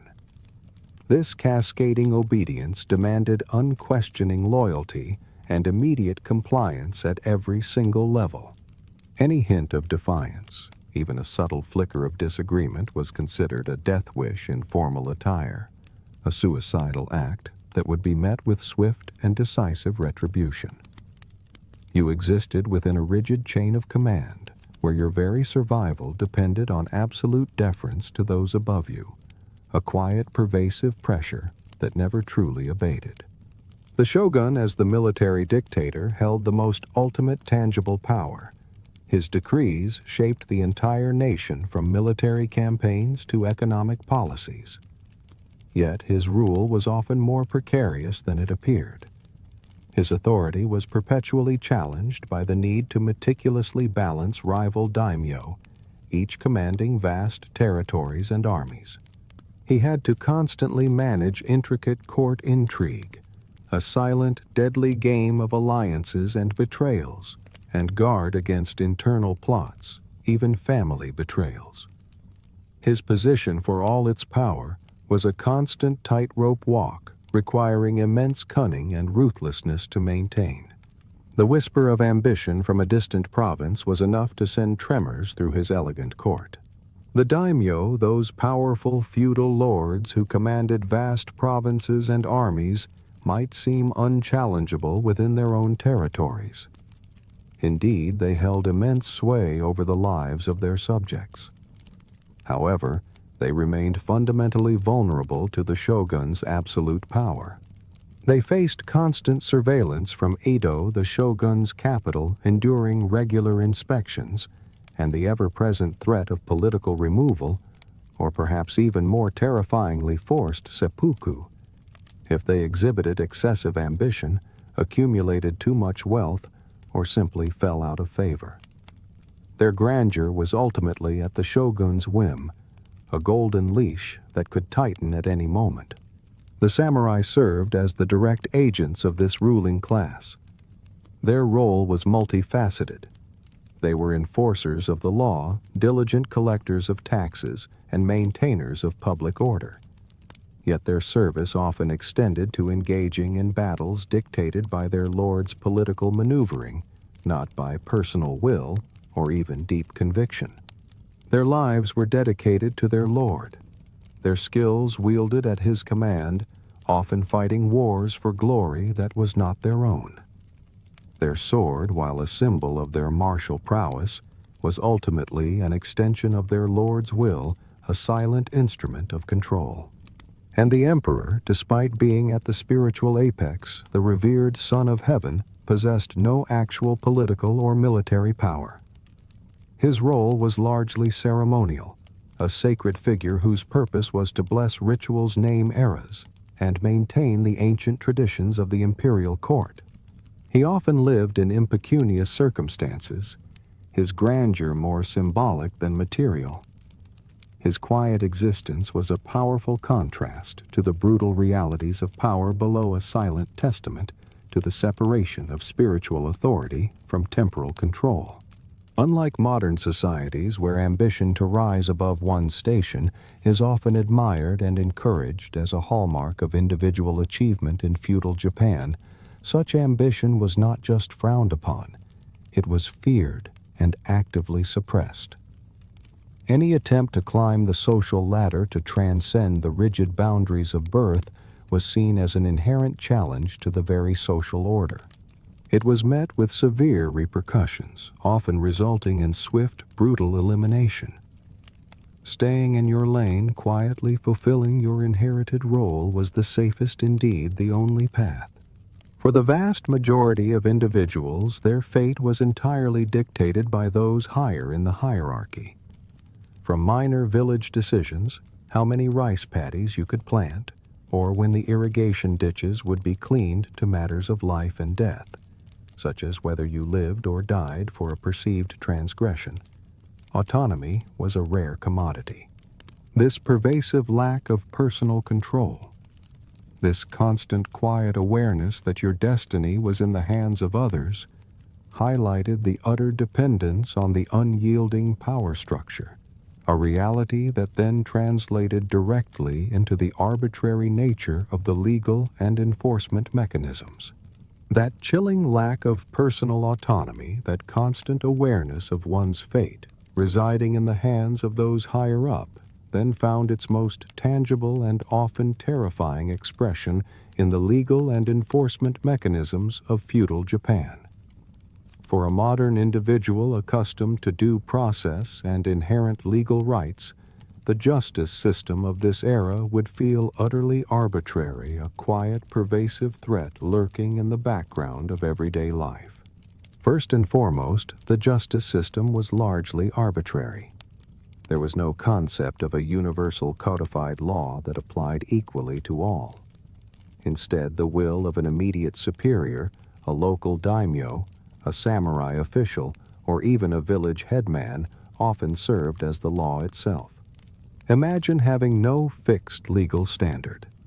Your fate could literally depend on the mood or personal bias of the individual exercising authority over you at that moment. And as for inherent legal rights, individuals possessed virtually none. There was no recourse, no avenue for appeal, no court to plead your case against a ruler's decree. You were in essence entirely at the mercy of those above you, a silent subject under an often capricious authority. Punishments, when administered, were swift, severe, and frequently public. Crimes like tax evasion, or perhaps even more desperately food theft, were met with brutal responses.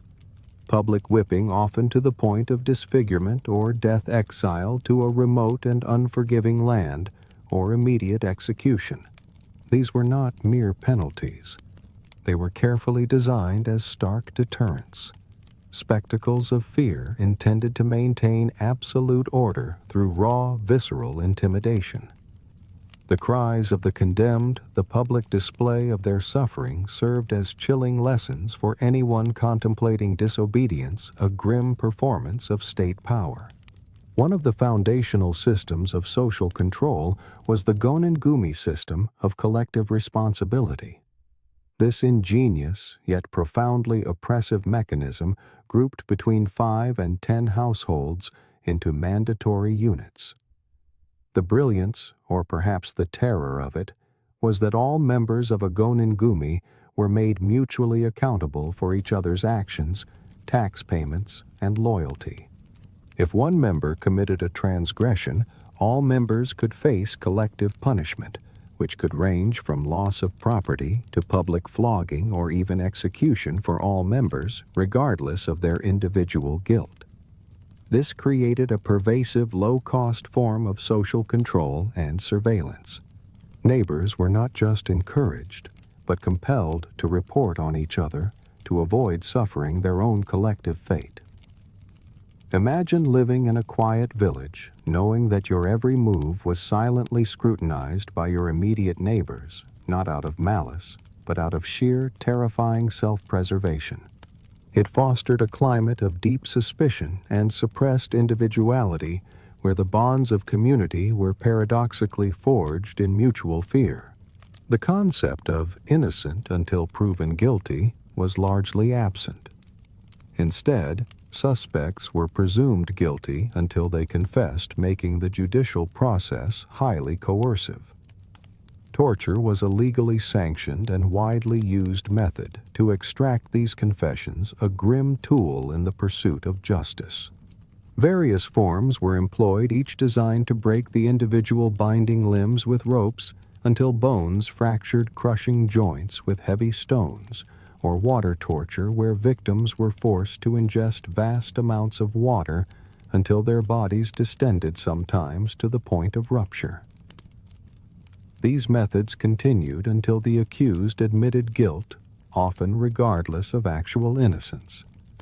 Justice rarely relied on forensic evidence or painstaking investigation.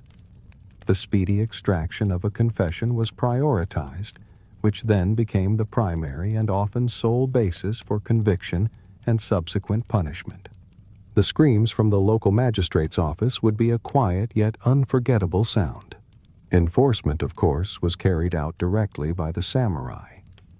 They acted as the immediate visible agents of the ruling class, their authority backed by the shimmering threat of their swords and their unquestioning loyalty to their lords.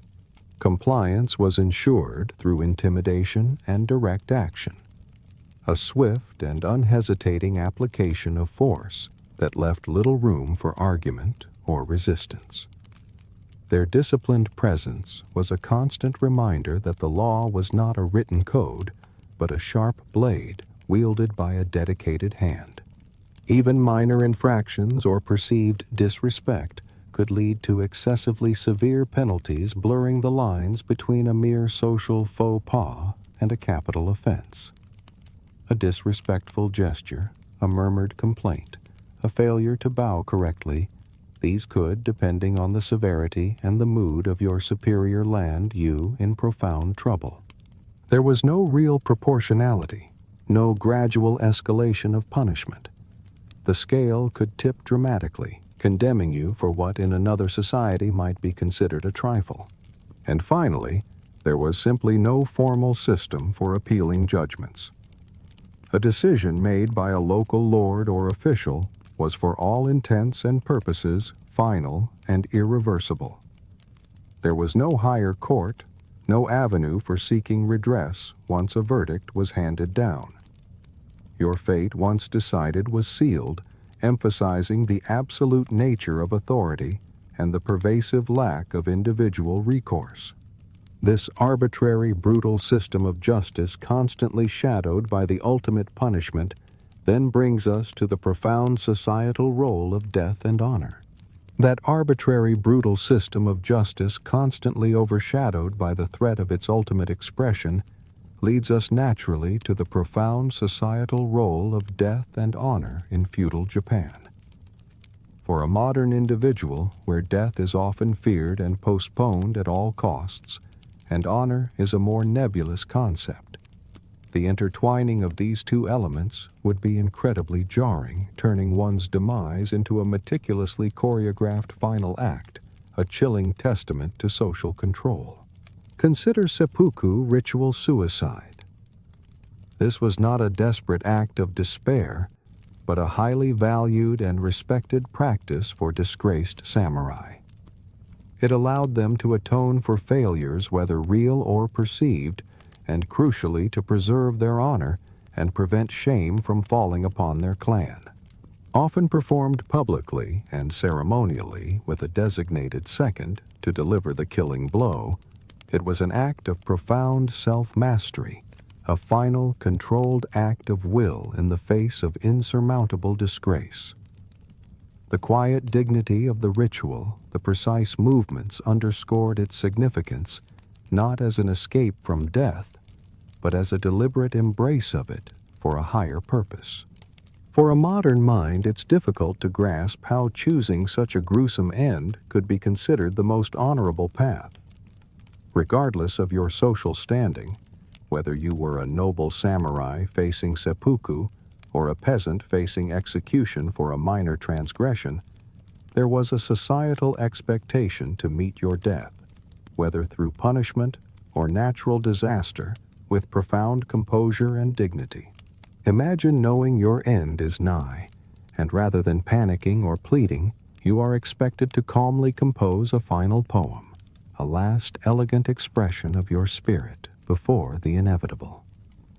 This quiet acceptance, this stoic farewell, was a powerful cultural norm, a demonstration of inner strength that transcended the pain and fear of death itself. For serious transgressions, especially those impacting honor or directly challenging authority, death was the ultimate and frequently applied punishment. Whether through execution, often by public beheading or compelled suicide, the state reserved the right to extinguish life with chilling regularity. It was the final deterrent, the absolute enforcement of the social order, ensuring that the rules, no matter how harsh, were adhered to.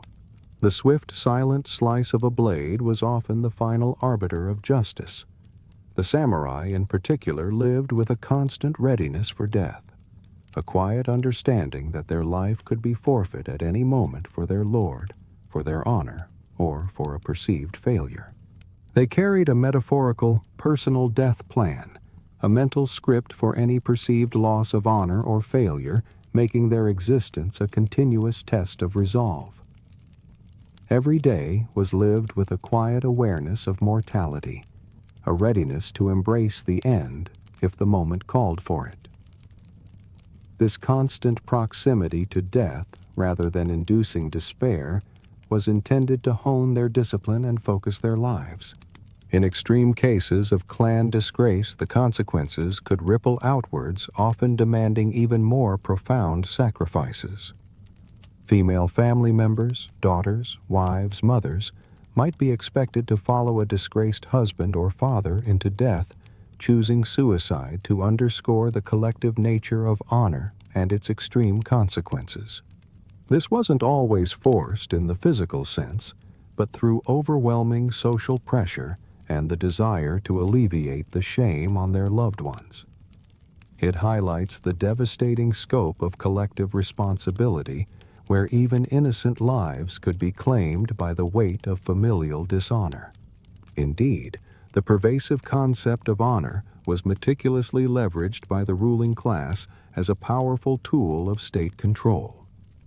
By embedding deeply ingrained codes of conduct and the terrifying consequences of dishonor, the state ensured absolute loyalty, unquestioning obedience, and a powerful sense of self-regulation among its subjects.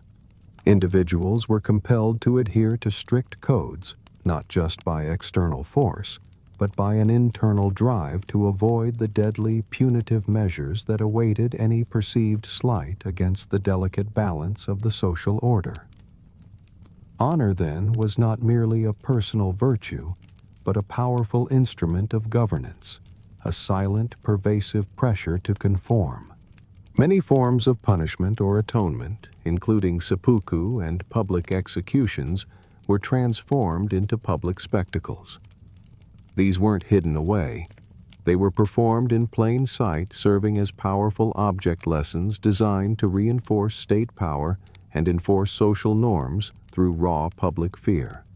The quiet, disciplined movements of the executioner, the stoic composure of the condemned, the silent shock of the crowd, all contributed to a powerful message about the consequences of defying the established order.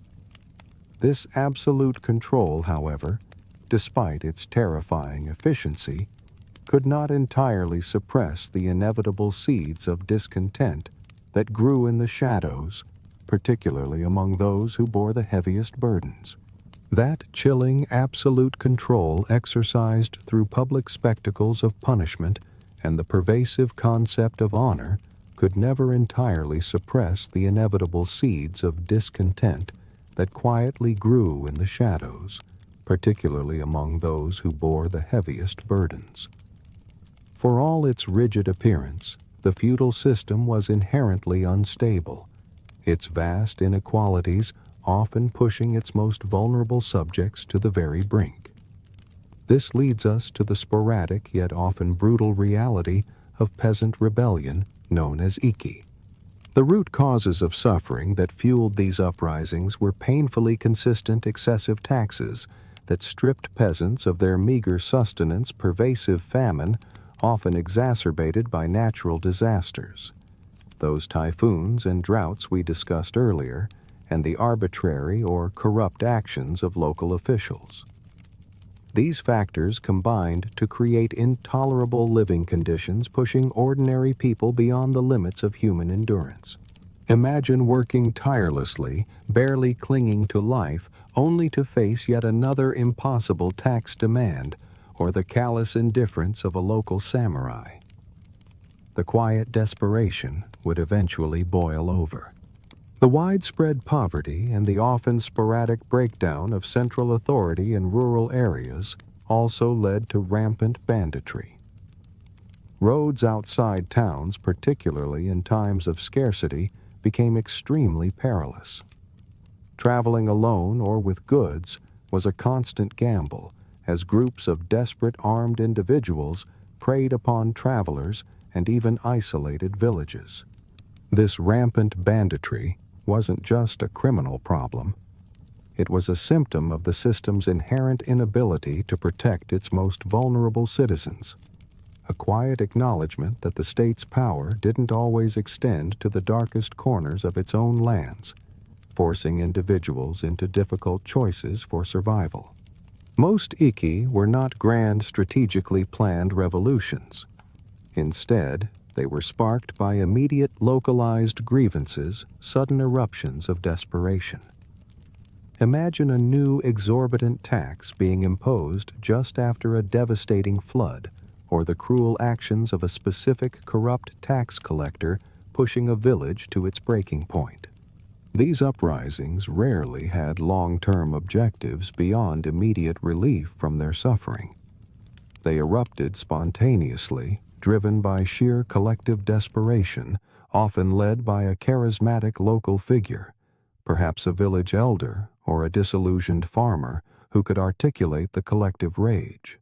Peasants, of course, were forbidden from owning weapons, so they armed themselves with whatever was at hand. Hoes, sickles, farming tools, transformed into makeshift yet surprisingly effective instruments of rebellion against trained samurai. The distant murmur of an approaching mob, armed with farming implements, must have been a terrifying sound for a complacent official. The trajectory of these peasant rebellions, while sometimes achieving initial, often brief successes due to the element of surprise and overwhelming numbers, was almost always tragically predictable. They might force temporary concessions from a local lord, perhaps a reduction in taxes, or the removal of a corrupt official. However, these gains were almost always fleeting. The centralized power of the daimyo and the shogun, with their disciplined, trained samurai armies, ensured that peasant uprisings were swiftly and brutally suppressed. Lords sometimes even used deception, promising amnesty and negotiation, only to crush the rebellion once the peasants had dispersed and returned to their homes. it was a cruel lesson in the realities of power. The consequences for participants in these suppressed ikki were characterized by extreme brutality. This included massacres where entire villages were put to the sword, the burning of homes and fields, and public displays of gruesome torture and execution designed to terrify any survivors and serve as a chilling warning to others. Leaders and even random participants faced public beheadings, crucifixion, or other horrific deaths, often displayed prominently as a deterrent. Entire villages associated with the rebellion could face collective punishment, including increased taxes or forced relocation, and the shame and suffering could haunt families for generations, a quiet, lingering curse that spoke of the cost of defiance. This created an inevitable, heartbreaking cycle of desperation. Peasants faced an impossible choice: endure endless suffering, slow starvation, and the pervasive fear of arbitrary cruelty or risk, certain brutal death for the faint, often fleeting hope of alleviating their misery. It was a choice between a slow death and a quick, violent one, a quiet tragedy played out repeatedly across the land. Despite its rigid appearance, the feudal system was at its core inherently unstable. The vast inequalities between the ruling class and the toiling masses, coupled with the almost complete lack of legitimate channels for redress or appeal, meant that recurrent outbreaks of localized violence and discontent were not anomalies but systemic features. The embers of discontent were always smoldering, ready to ignite into another desperate conflagration, a constant undercurrent of tension beneath the surface of apparent order. And sometimes these embers of discontent were fanned not by desperate peasants, but by discarded warriors, individuals whose very purpose had been stripped away, leading to a unique kind of societal instability, the ronin. The embers of discontent, as we were just noting, were not always fanned by desperate peasants. Sometimes they were quietly stoked by individuals whose very purpose had been stripped away, leading to a unique kind of societal instability, the ronin. These were not just masterless samurai. They were discarded warriors, individuals adrift in a society where one's existence was meticulously defined by loyalty and service.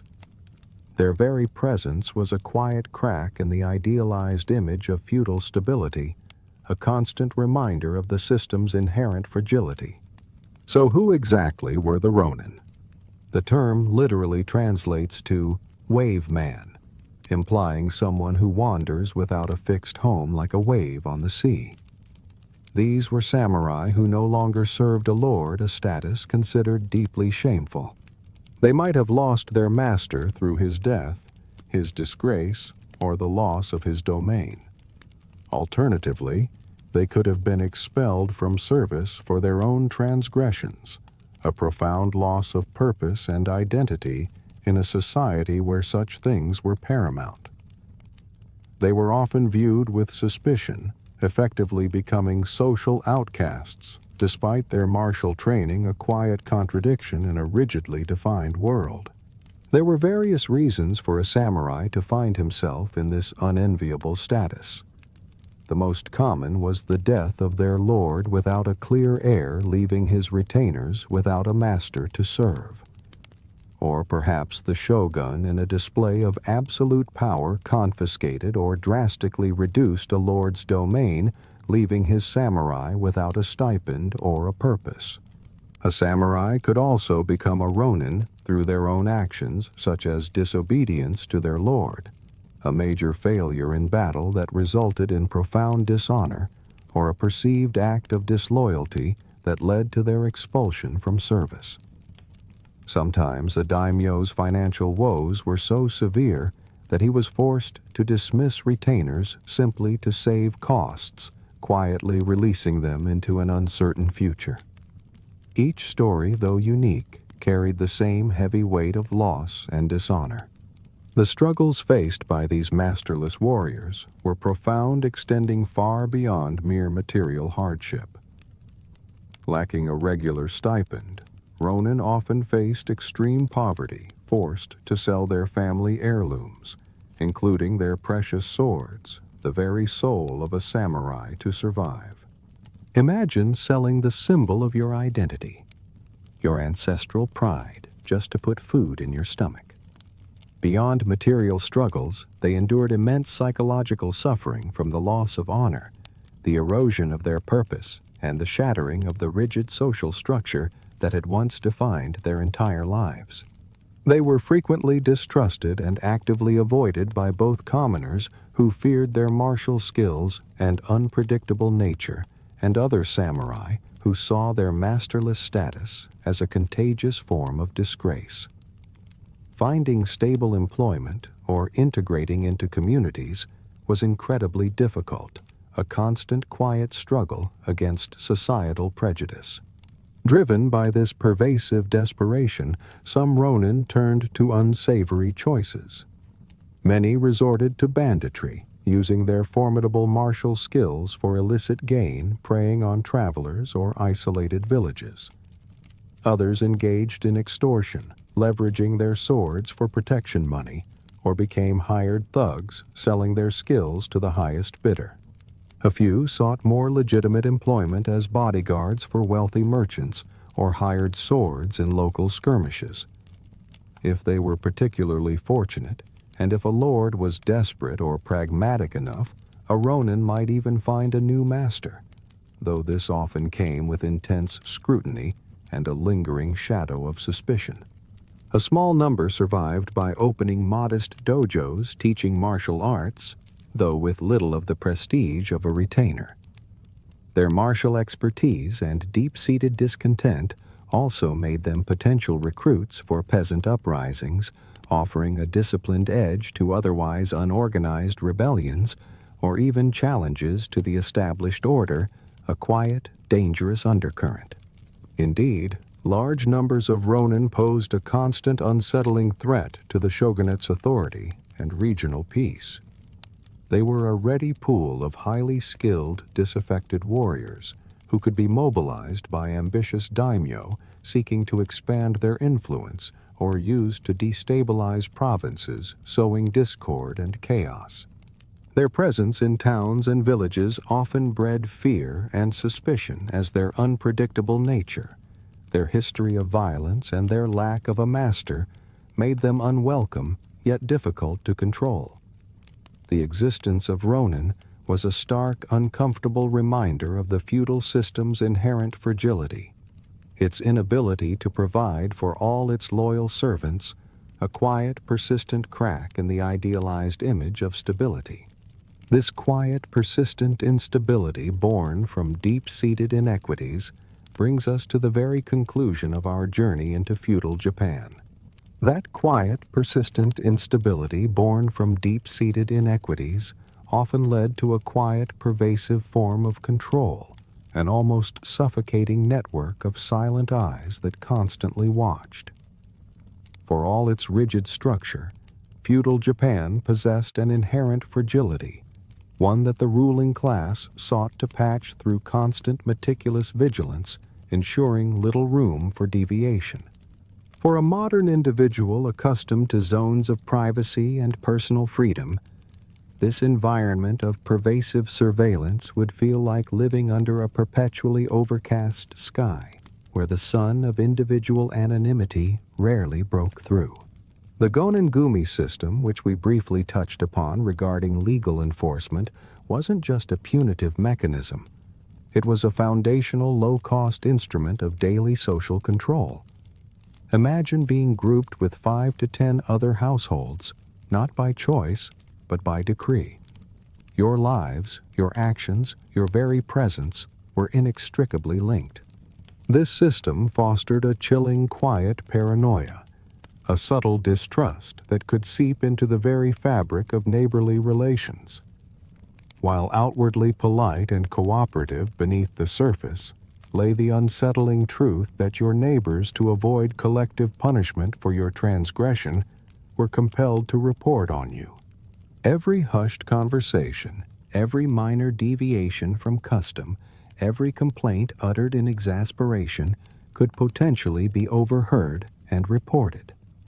It was a societal pressure cooker where the bonds of community were paradoxically reinforced by mutual fear and a quiet understanding of shared vulnerability to the system's wrath.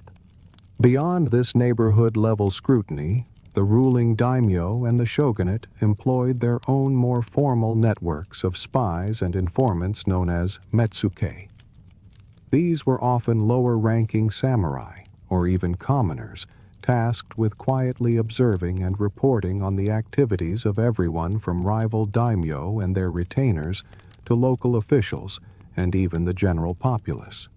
They were the unseen eyes and ears of the state, their presence, a whispered rumor, yet their influence undeniable. Imagine never knowing if the quiet stranger in the tea house or the unassuming merchant in the market was actually a spy diligently gathering intelligence on your lord, or perhaps even on you. This constant unseen watch shaped behavior, profoundly encouraging an almost theatrical level of conformity and guarded self-expression.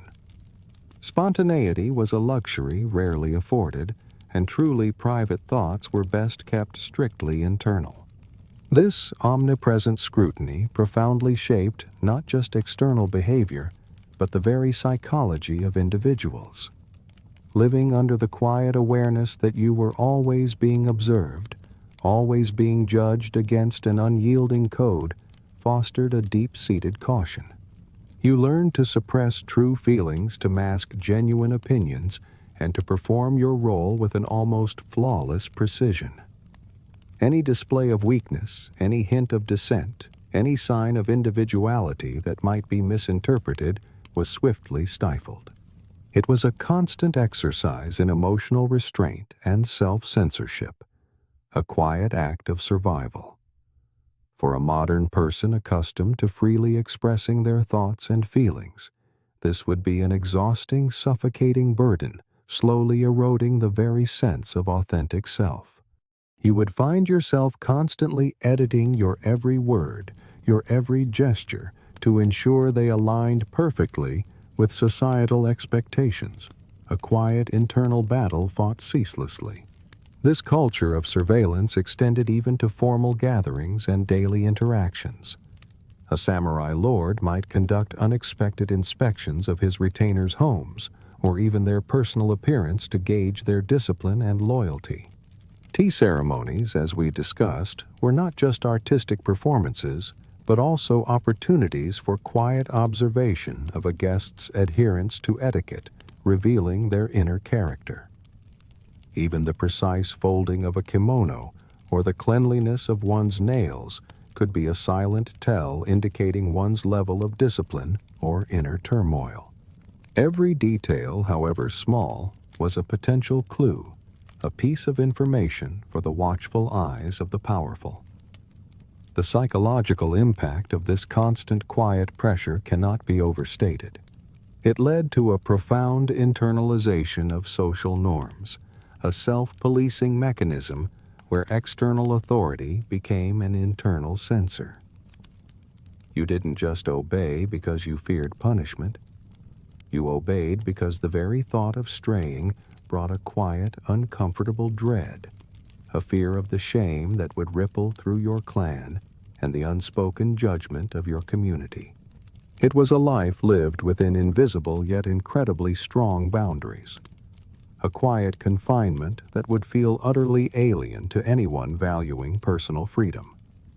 And this meticulous social control extended beyond personal behavior, quietly shaping the very economic landscape, keeping wealth and power firmly in designated hands.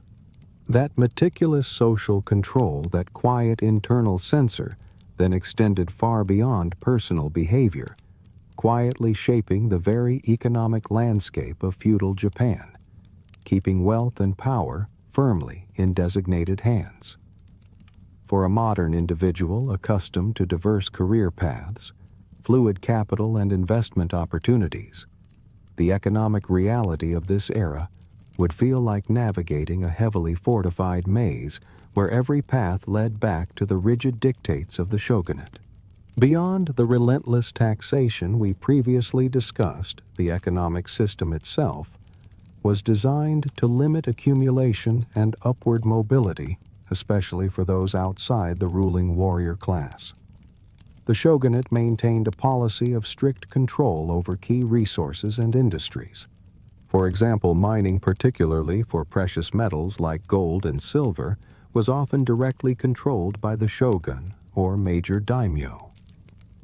Imagine the immense wealth these resources represented, yet their exploitation was tightly managed, ensuring that the fruits of these endeavors flowed directly to the centers of power rather than enriching ambitious commoners or independent entrepreneurs. This centralized control choked off potential avenues for independent wealth creation, channeling financial power towards the existing hierarchy, a quiet, almost invisible hand guiding the flow of money. Furthermore, internal trade, while it existed, was heavily regulated and often fragmented. The sekisho, or barrier stations scattered along major roads, were not just for collecting tolls. They served as checkpoints for controlling the movement of goods and people.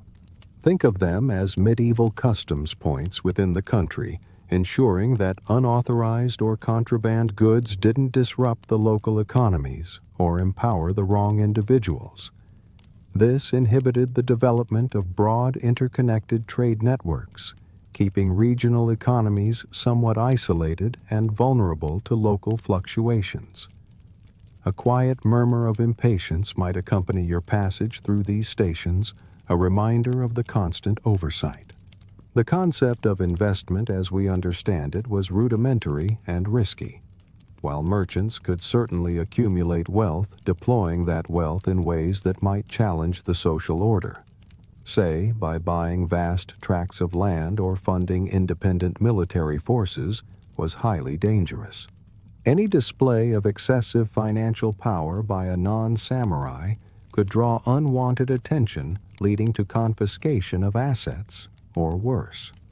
So much of the wealth accumulated by merchants remained in liquid form, or was used for conspicuous consumption within the confines of their social standing, rather than being reinvested in ways that might foster economic dynamism or create new power centers. It was money with invisible chains limiting its transformative potential. The shogunate also implemented various sumptuary laws meticulously dictating what different social classes could wear, what materials they could use for their homes, and even what kind of food they could consume. These weren't just about preserving tradition. They were powerful economic tools. By limiting the demand for certain luxurious goods among commoners, these laws indirectly controlled market forces and ensured that the elite retained exclusive access to markers of status. Imagine being forbidden from wearing silk, not because you couldn't afford it, but because your birthright didn't permit it. This subtly yet effectively constrained economic activity, ensuring that the economy served the social hierarchy rather than allowing economic power to redefine social standing.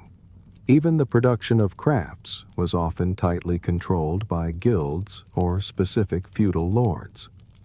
Artisans might be tied to certain domains or patrons, their output largely dictated by demand from the samurai class or the needs of their local lord.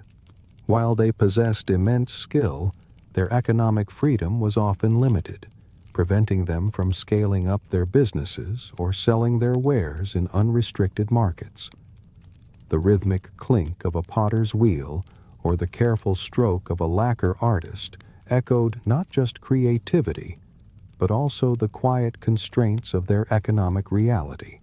This rigid economic control meant that true economic mobility, the idea of pulling yourself up by your bootstraps, was virtually impossible.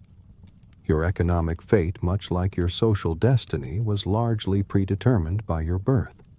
While a shrewd merchant might become wealthy, they could never truly buy their way into the samurai class or escape the social stigma associated with profit-making. This stagnant nature of wealth, coupled with the systemic discouragement of economic innovation that didn't serve the established order, ensured that the feudal structure remained largely impervious to the disruptive forces of market dynamics. It was an economy built on fixed roles and controlled flows, a quiet, meticulously designed system to preserve the existing power structure, a blueprint then reinforced by the elaborate ritual of submission embedded in every aspect of social etiquette. That meticulously designed economic system, built on fixed roles and controlled flows, was inextricably linked to, and indeed reinforced by the elaborate ritual of submission embedded in every aspect of social etiquette.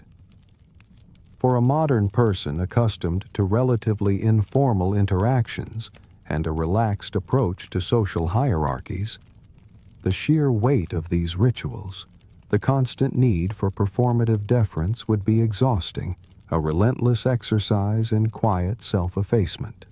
Etiquette in feudal Japan was not merely about good manners. It was a profound language of power, a constant unspoken negotiation of rank and status. Every bow, every carefully chosen word, every gesture was a performance designed to reinforce the existing hierarchy and demonstrate one's understanding of their place within it. To misstep was not just awkward, it was a challenge, a subtle act of rebellion that could have dire consequences. Imagine having to constantly gauge the depth of your bow, the angle of your head, and the precise moment of your glance, all according to the social standing of the person you were addressing. It was a silent, intricate dance that permeated every interaction from the grandest court audience to the simplest village greeting. Consider, for example, the rigid protocols surrounding speaking to a superior. You would not initiate conversation unless explicitly invited. Your language would be humble, often utilizing honorifics and deferential phrasing that stripped away any sense of individual authority. Your posture would be submissive, your gaze lowered to avoid direct eye contact, which could be perceived as challenging or disrespectful. Even the tone of your voice would be carefully modulated to convey respect and obedience. This constant, quiet self-abnegation was crucial. To speak too boldly, too casually, or to fail in any of these subtle displays of respect was to invite not just a rebuke, but potentially severe punishment for insolence. It was a performance of silence and humility, a constant reminder that your voice was secondary, your presence merely permitted. Public ceremonies and gatherings were a masterclass in this ritualized submission. Whether it was a formal audience with a daimyo, a religious festival, or even a simple gathering in a tea house, strict seating arrangements, protocols for entering and exiting rooms, and rules for conduct were meticulously observed. Each person knew their designated place, their specific sequence of movements, their moment to speak or remain silent. Any deviation, however small, was a visible disruption to the established order, a public faux pas that could signify a deep lack of understanding or respect for authority.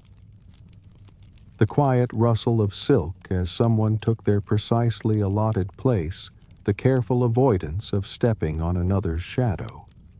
These were all part of the unspoken rules meticulously observed. This relentless adherence to etiquette extended even to one's physical space and movements. In the presence of a superior, you would often be expected to kneel or sit in the seiza position, a formal kneeling posture for extended periods, a physically demanding act that itself reinforced submission and discipline. Standing taller, moving too quickly, or occupying too much space could be seen as presumptuous. Your very body became an instrument of deference, constantly contorted into poses of humility. For a modern person, the sheer physical discomfort and the psychological toll of constantly being on performing submission would be utterly exhausting. The constant need to perform deference to navigate these complex layers of social expectation fostered a climate of deep caution and psychological burden. you were always aware of the unseen rules, the potential pitfalls. This meant a quiet internal pressure to be perfect, to never misstep, to constantly anticipate and fulfill the unspoken expectations of those above you. It was a life lived under a microscope where even the smallest gesture could be imbued with profound meaning, often to your detriment. This profound integration of etiquette into the exercise of power created an environment where conformity was not just a societal expectation, but a survival strategy. Deviating from the ritual was not just bad manners, it was a challenge to the very structure of authority. It was a life of continuous performance, where your body, your words, and your very presence were meticulously controlled to reinforce the hierarchical order. This quiet dance of deference then had direct parallels in the very lives of the powerful daimyo themselves, who, despite their apparent grandeur, often found themselves constrained by their own set of gilded cages and hidden obligations. That quiet dance of deference, that constant performance of submission, wasn't exclusively for the lower classes. Paradoxically, even the powerful daimyo, those feudal lords who commanded vast provinces and armies, found themselves entangled in their own set of gilded cages and hidden obligations. For a modern leader accustomed to relative autonomy and personal freedom, the life of a daimyo would be a complex, often suffocating blend of immense power and profound pervasive control. While a daimyo might rule their domain with seemingly absolute authority, building grand castles and commanding formidable armies, their true power was always contingent upon the shogun's approval. The shogun, ever vigilant against ambitious rivals, implemented shrewd policies to keep the daimyo in check. The most famous and perhaps most psychologically taxing of these was the Sankin Kotai system, or the alternate attendance system. Imagine being a powerful lord, yet being compelled to spend every other year residing in Edo, the shogun's capital, leaving your family, your wife, and often your eldest son behind as perpetual hostages. This wasn't just a requirement. It was a devastating financial burden. Maintaining 2 lavish residences, one in your domain, one in Edo, and undertaking the immense procession of samurai retainers and supplies every year was designed to drain your resources, preventing you from accumulating enough wealth to raise a substantial rebellion. The dusty, arduous journey to Edo year after year became a quiet, relentless act of submission, a physical manifestation of your subservience. Beyond the financial drain, the Sankin Kotai system served as a powerful form of surveillance. While in Edo, the daimyo were under the constant subtle scrutiny of the shogunate's metsuke, those intelligence gatherers we discussed earlier. Their actions, their conversations, their associations, everything was observed. Even back in their home domains, their every move was watched, their financial dealings scrutinized, and their loyalties constantly assessed. A quiet whisper of discontent, a single misstep in political maneuvering, could lead to severe repercussions, from the confiscation of their domain to forced seppuku. The beautiful, meticulously manicured gardens of their Edo residences served as luxurious prisons, the quiet beauty masking the omnipresent tension of being perpetually observed. Daimyo were also constrained by complex webs of political marriages and alliances often orchestrated by the shogun. These strategic unions, while designed to foster stability, severely limited their personal choice and autonomy in forming alliances. A daimyo might find himself forced to marry his daughter to the son of a rival clan, or to accept a bride from the shogun's family, all designed to bind him more tightly to the existing power structure. These were not unions of affection, but cold, calculating political chess moves, making even the most intimate family relationships a matter of state control. The rustle of a wedding kimono, while outwardly joyous, often carried the quiet weight of strategic obligation. Even the construction and maintenance of their castles were subject to shogunate approval. Building new fortifications or extensively repairing existing ones often required explicit permission and could even be seen as a sign of plotting rebellion. This subtle but effective control over infrastructure limited their military preparedness and ensured that no single daimyo could become too powerful or too independent. The quiet clang of construction, a sign of progress in a modern context, could be a source of suspicion and anxiety in feudal Japan. The immense personal pressure on a daimyo was profound. They were responsible not just for their own lives, but for the welfare of their entire clan and domain. A failure of leadership, a miscalculation in politics, or a perceived disloyalty could lead to the ruin of generations, the stripping of titles, and the forced suicide of their heirs.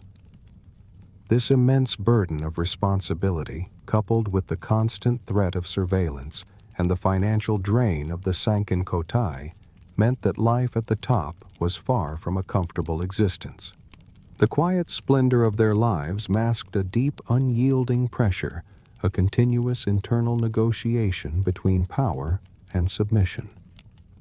This pervasive, meticulous control, however, despite its efficiency, could never entirely extinguish the human desire for freedom, leading to subtle, unspoken forms of resistance that often manifested as silent acts of protest. That pervasive, meticulous control extending from the deepest personal lives of the daimyo to the humblest peasant could never entirely extinguish the quiet human desire for a semblance of freedom. Despite the absolute nature of authority and the brutal consequences for open defiance, subtle, unspoken forms of resistance often emerged, manifesting as quiet acts of protest against the unyielding system. For a modern individual accustomed to petitions, protests, and freedom of assembly, these forms of defiance would appear almost imperceptible, yet they carried their own quiet power.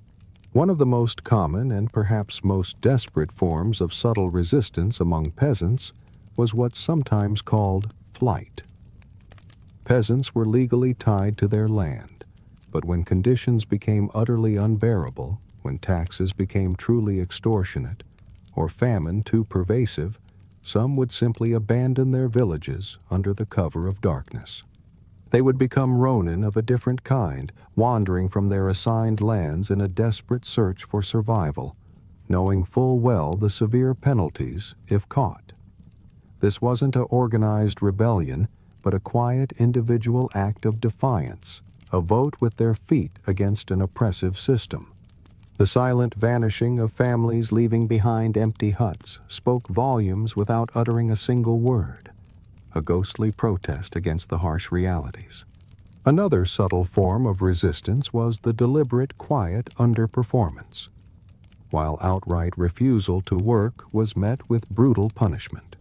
A peasant could subtly slow their pace, feign illness, or find minor ways to reduce their output without being overtly defiant. Imagine working just enough to avoid suspicion, but never with enthusiasm or full effort.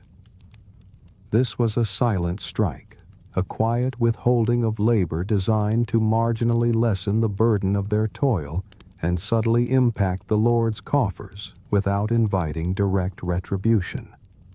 It was a passive act of sabotage, a quiet hum of resentment that manifested in slightly less rice in the harvest. For the samurai class, with their lives dictated by honor and loyalty, overt rebellion was rare and fraught with peril. However, subtle forms of passive resistance could emerge in the form of quiet withdrawal or non-cooperation. A samurai might subtly delay carrying out an unpopular order, interpret instructions with excessive literalism to slow down a process, or simply retire from active service early due to illness. These were not direct challenges, but quiet acts of disengagement, a form of protest through absence designed to express dissatisfaction without risking outright treason. The prolonged silence of a usually eager retainer, or the sudden convenient illness during a difficult mission, would be a subtle sign understood by those within the inner circle. Cultural expressions, particularly poetry and theater, could also serve as veiled platforms for discontent.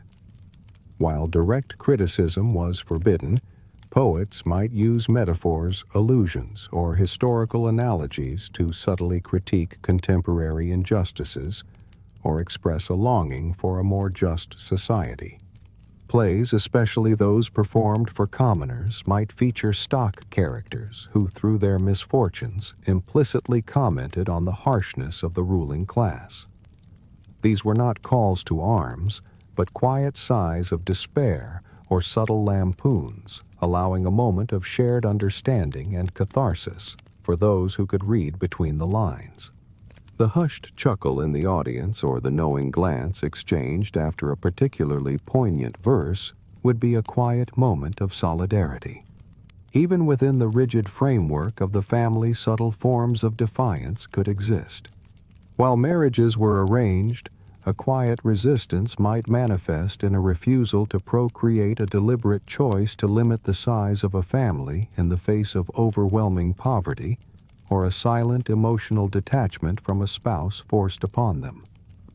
These were deeply personal acts, invisible to the larger societal structure, yet profound in their individual impact, a quiet reclaiming of personal agency in the most intimate of spheres.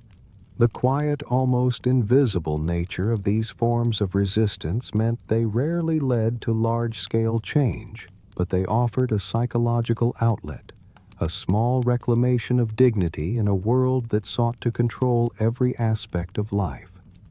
They were whispers of discontent in a silent era, proving that even under the most repressive systems, the human spirit could find subtle ways to push back to carve out tiny spaces of agency.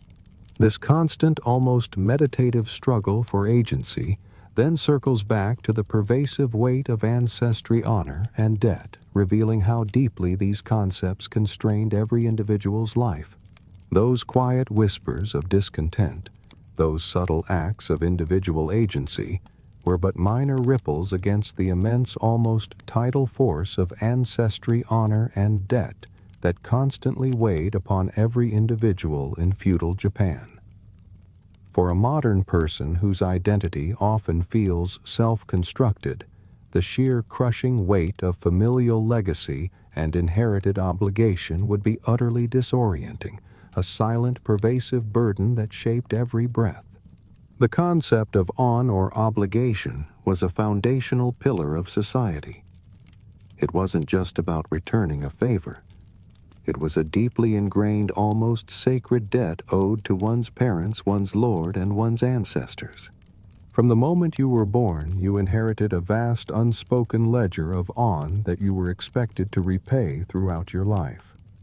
This could be the on of your parents raising you, the on of your lord protecting your family, or the on of your ancestors providing your lineage and its standing. This created a profound sense of indebtedness, a quiet, continuous pressure to perform your duties flawlessly and bring no shame upon those who had given you life or protection.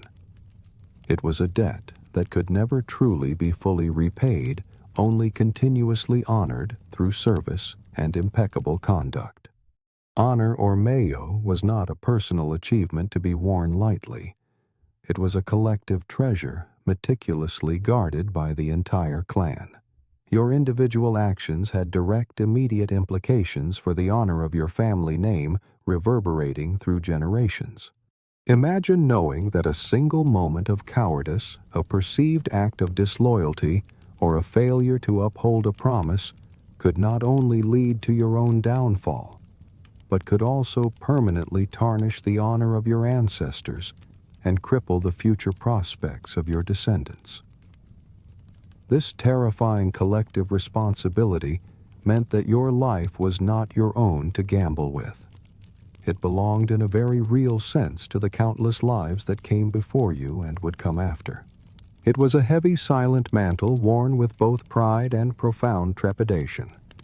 This pervasive weight of ancestry manifested in almost every decision. Marriages, as we discussed, were not about love, but about strengthening clan ties and consolidating power.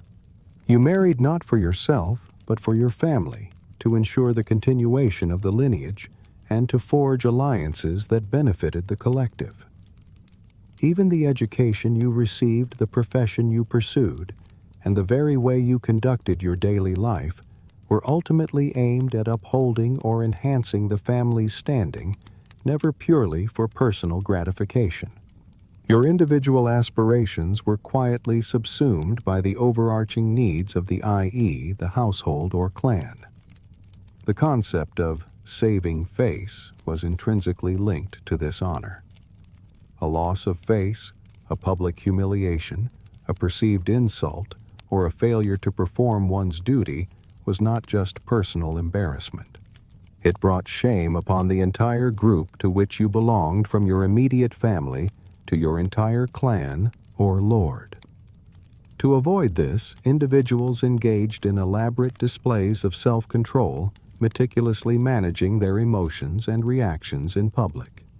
This often meant suppressing anger, pain, or even joy to maintain an unblemished facade of composure.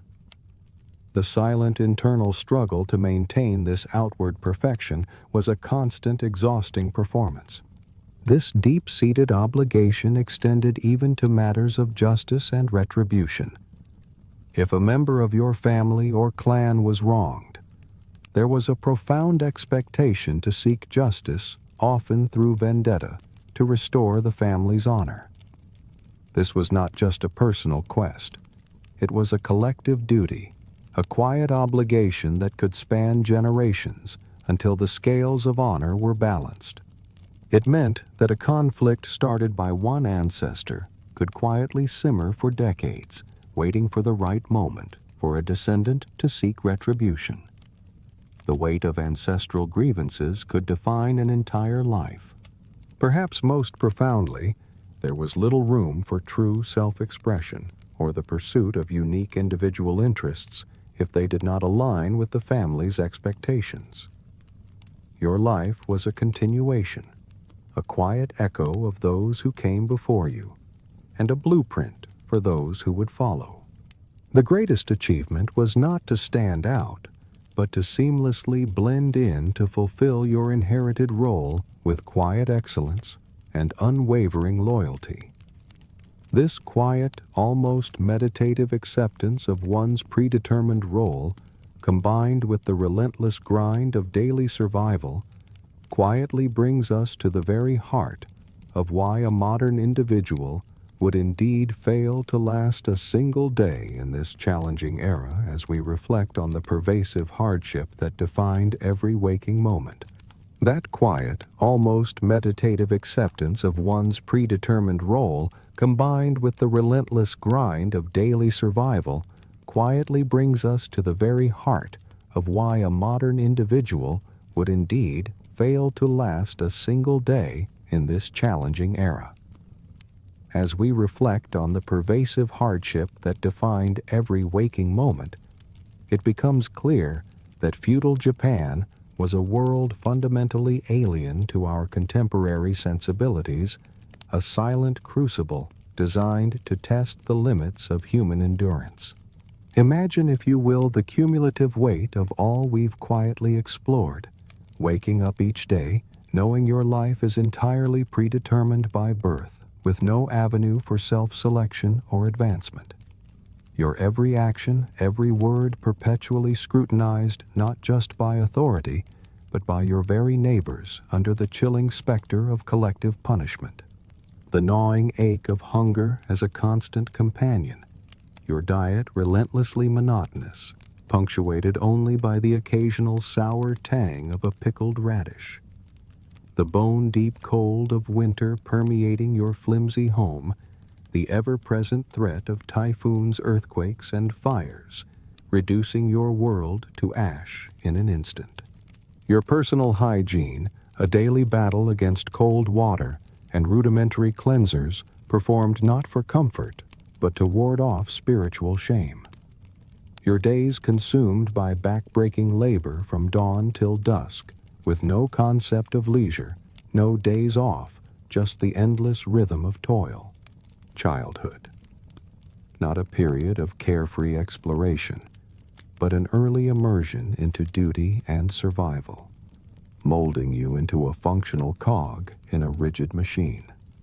Your emotions, your true thoughts, meticulously suppressed your words, carefully measured, lest a single misstep lead to disgrace or death.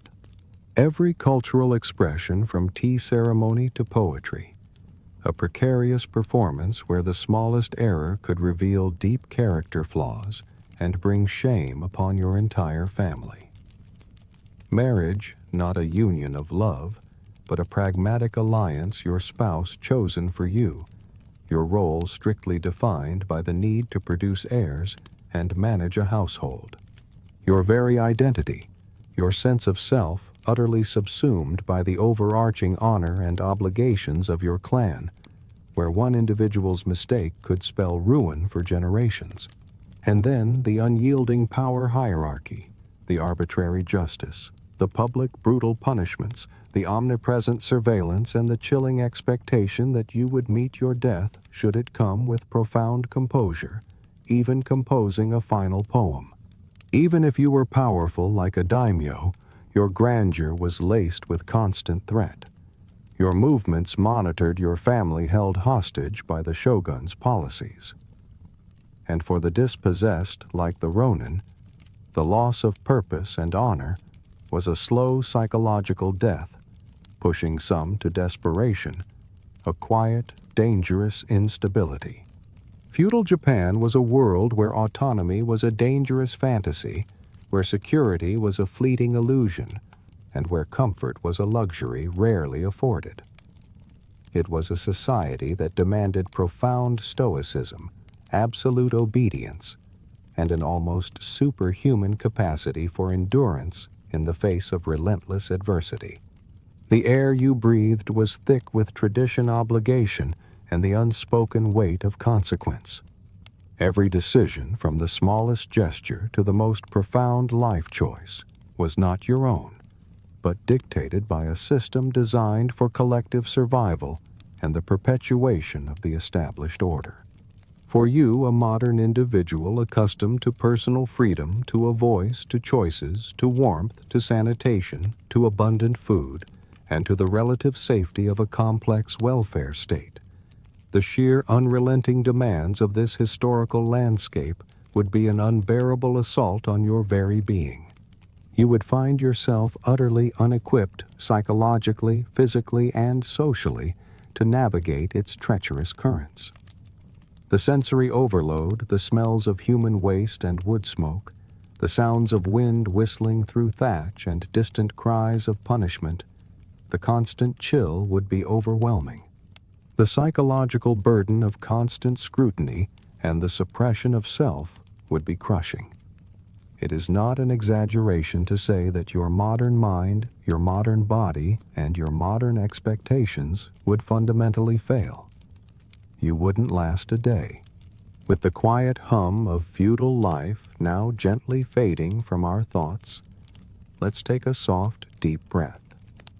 The journey we've shared tonight through a Japan of profound beauty and unforgiving realities was certainly one filled with contrasts to our own comfortable world. Allow those lingering images of ancient struggles of disciplined stoicism and of lives meticulously lived within rigid boundaries to simply drift away now like mist over a quiet valley at dawn. You are here in your own comfortable space, surrounded by the gentle warmth and safety of modern life. There are no sudden calls to duty, no arbitrary taxes, to fear no immediate demands on your honor that might lead to unthinkable choices. The very air you breathe is clean, the food you choose is abundant, and the path you walk tomorrow is largely your own to decide. Contrast that stark historical landscape with the softness of your own bed, the quiet hum of your modern home, the simple luxury of privacy that so many in feudal Japan could only dream of. Let that gentle understanding of your present comfort wrap around you now, a quiet, soothing blanket. As the echoes of the samurai's blade, the peasant's toil, and the merchant's quiet anxieties soften into the background, know that you are safe, you are warm, and you are free to simply rest. The past, in all its fascinating complexity, has played its part, leaving you now with nothing but the peaceful quiet of your own evening. Let your mind become as still as a Zen garden at midnight, and your spirit as calm as a moonlit pond. There is only peace here now.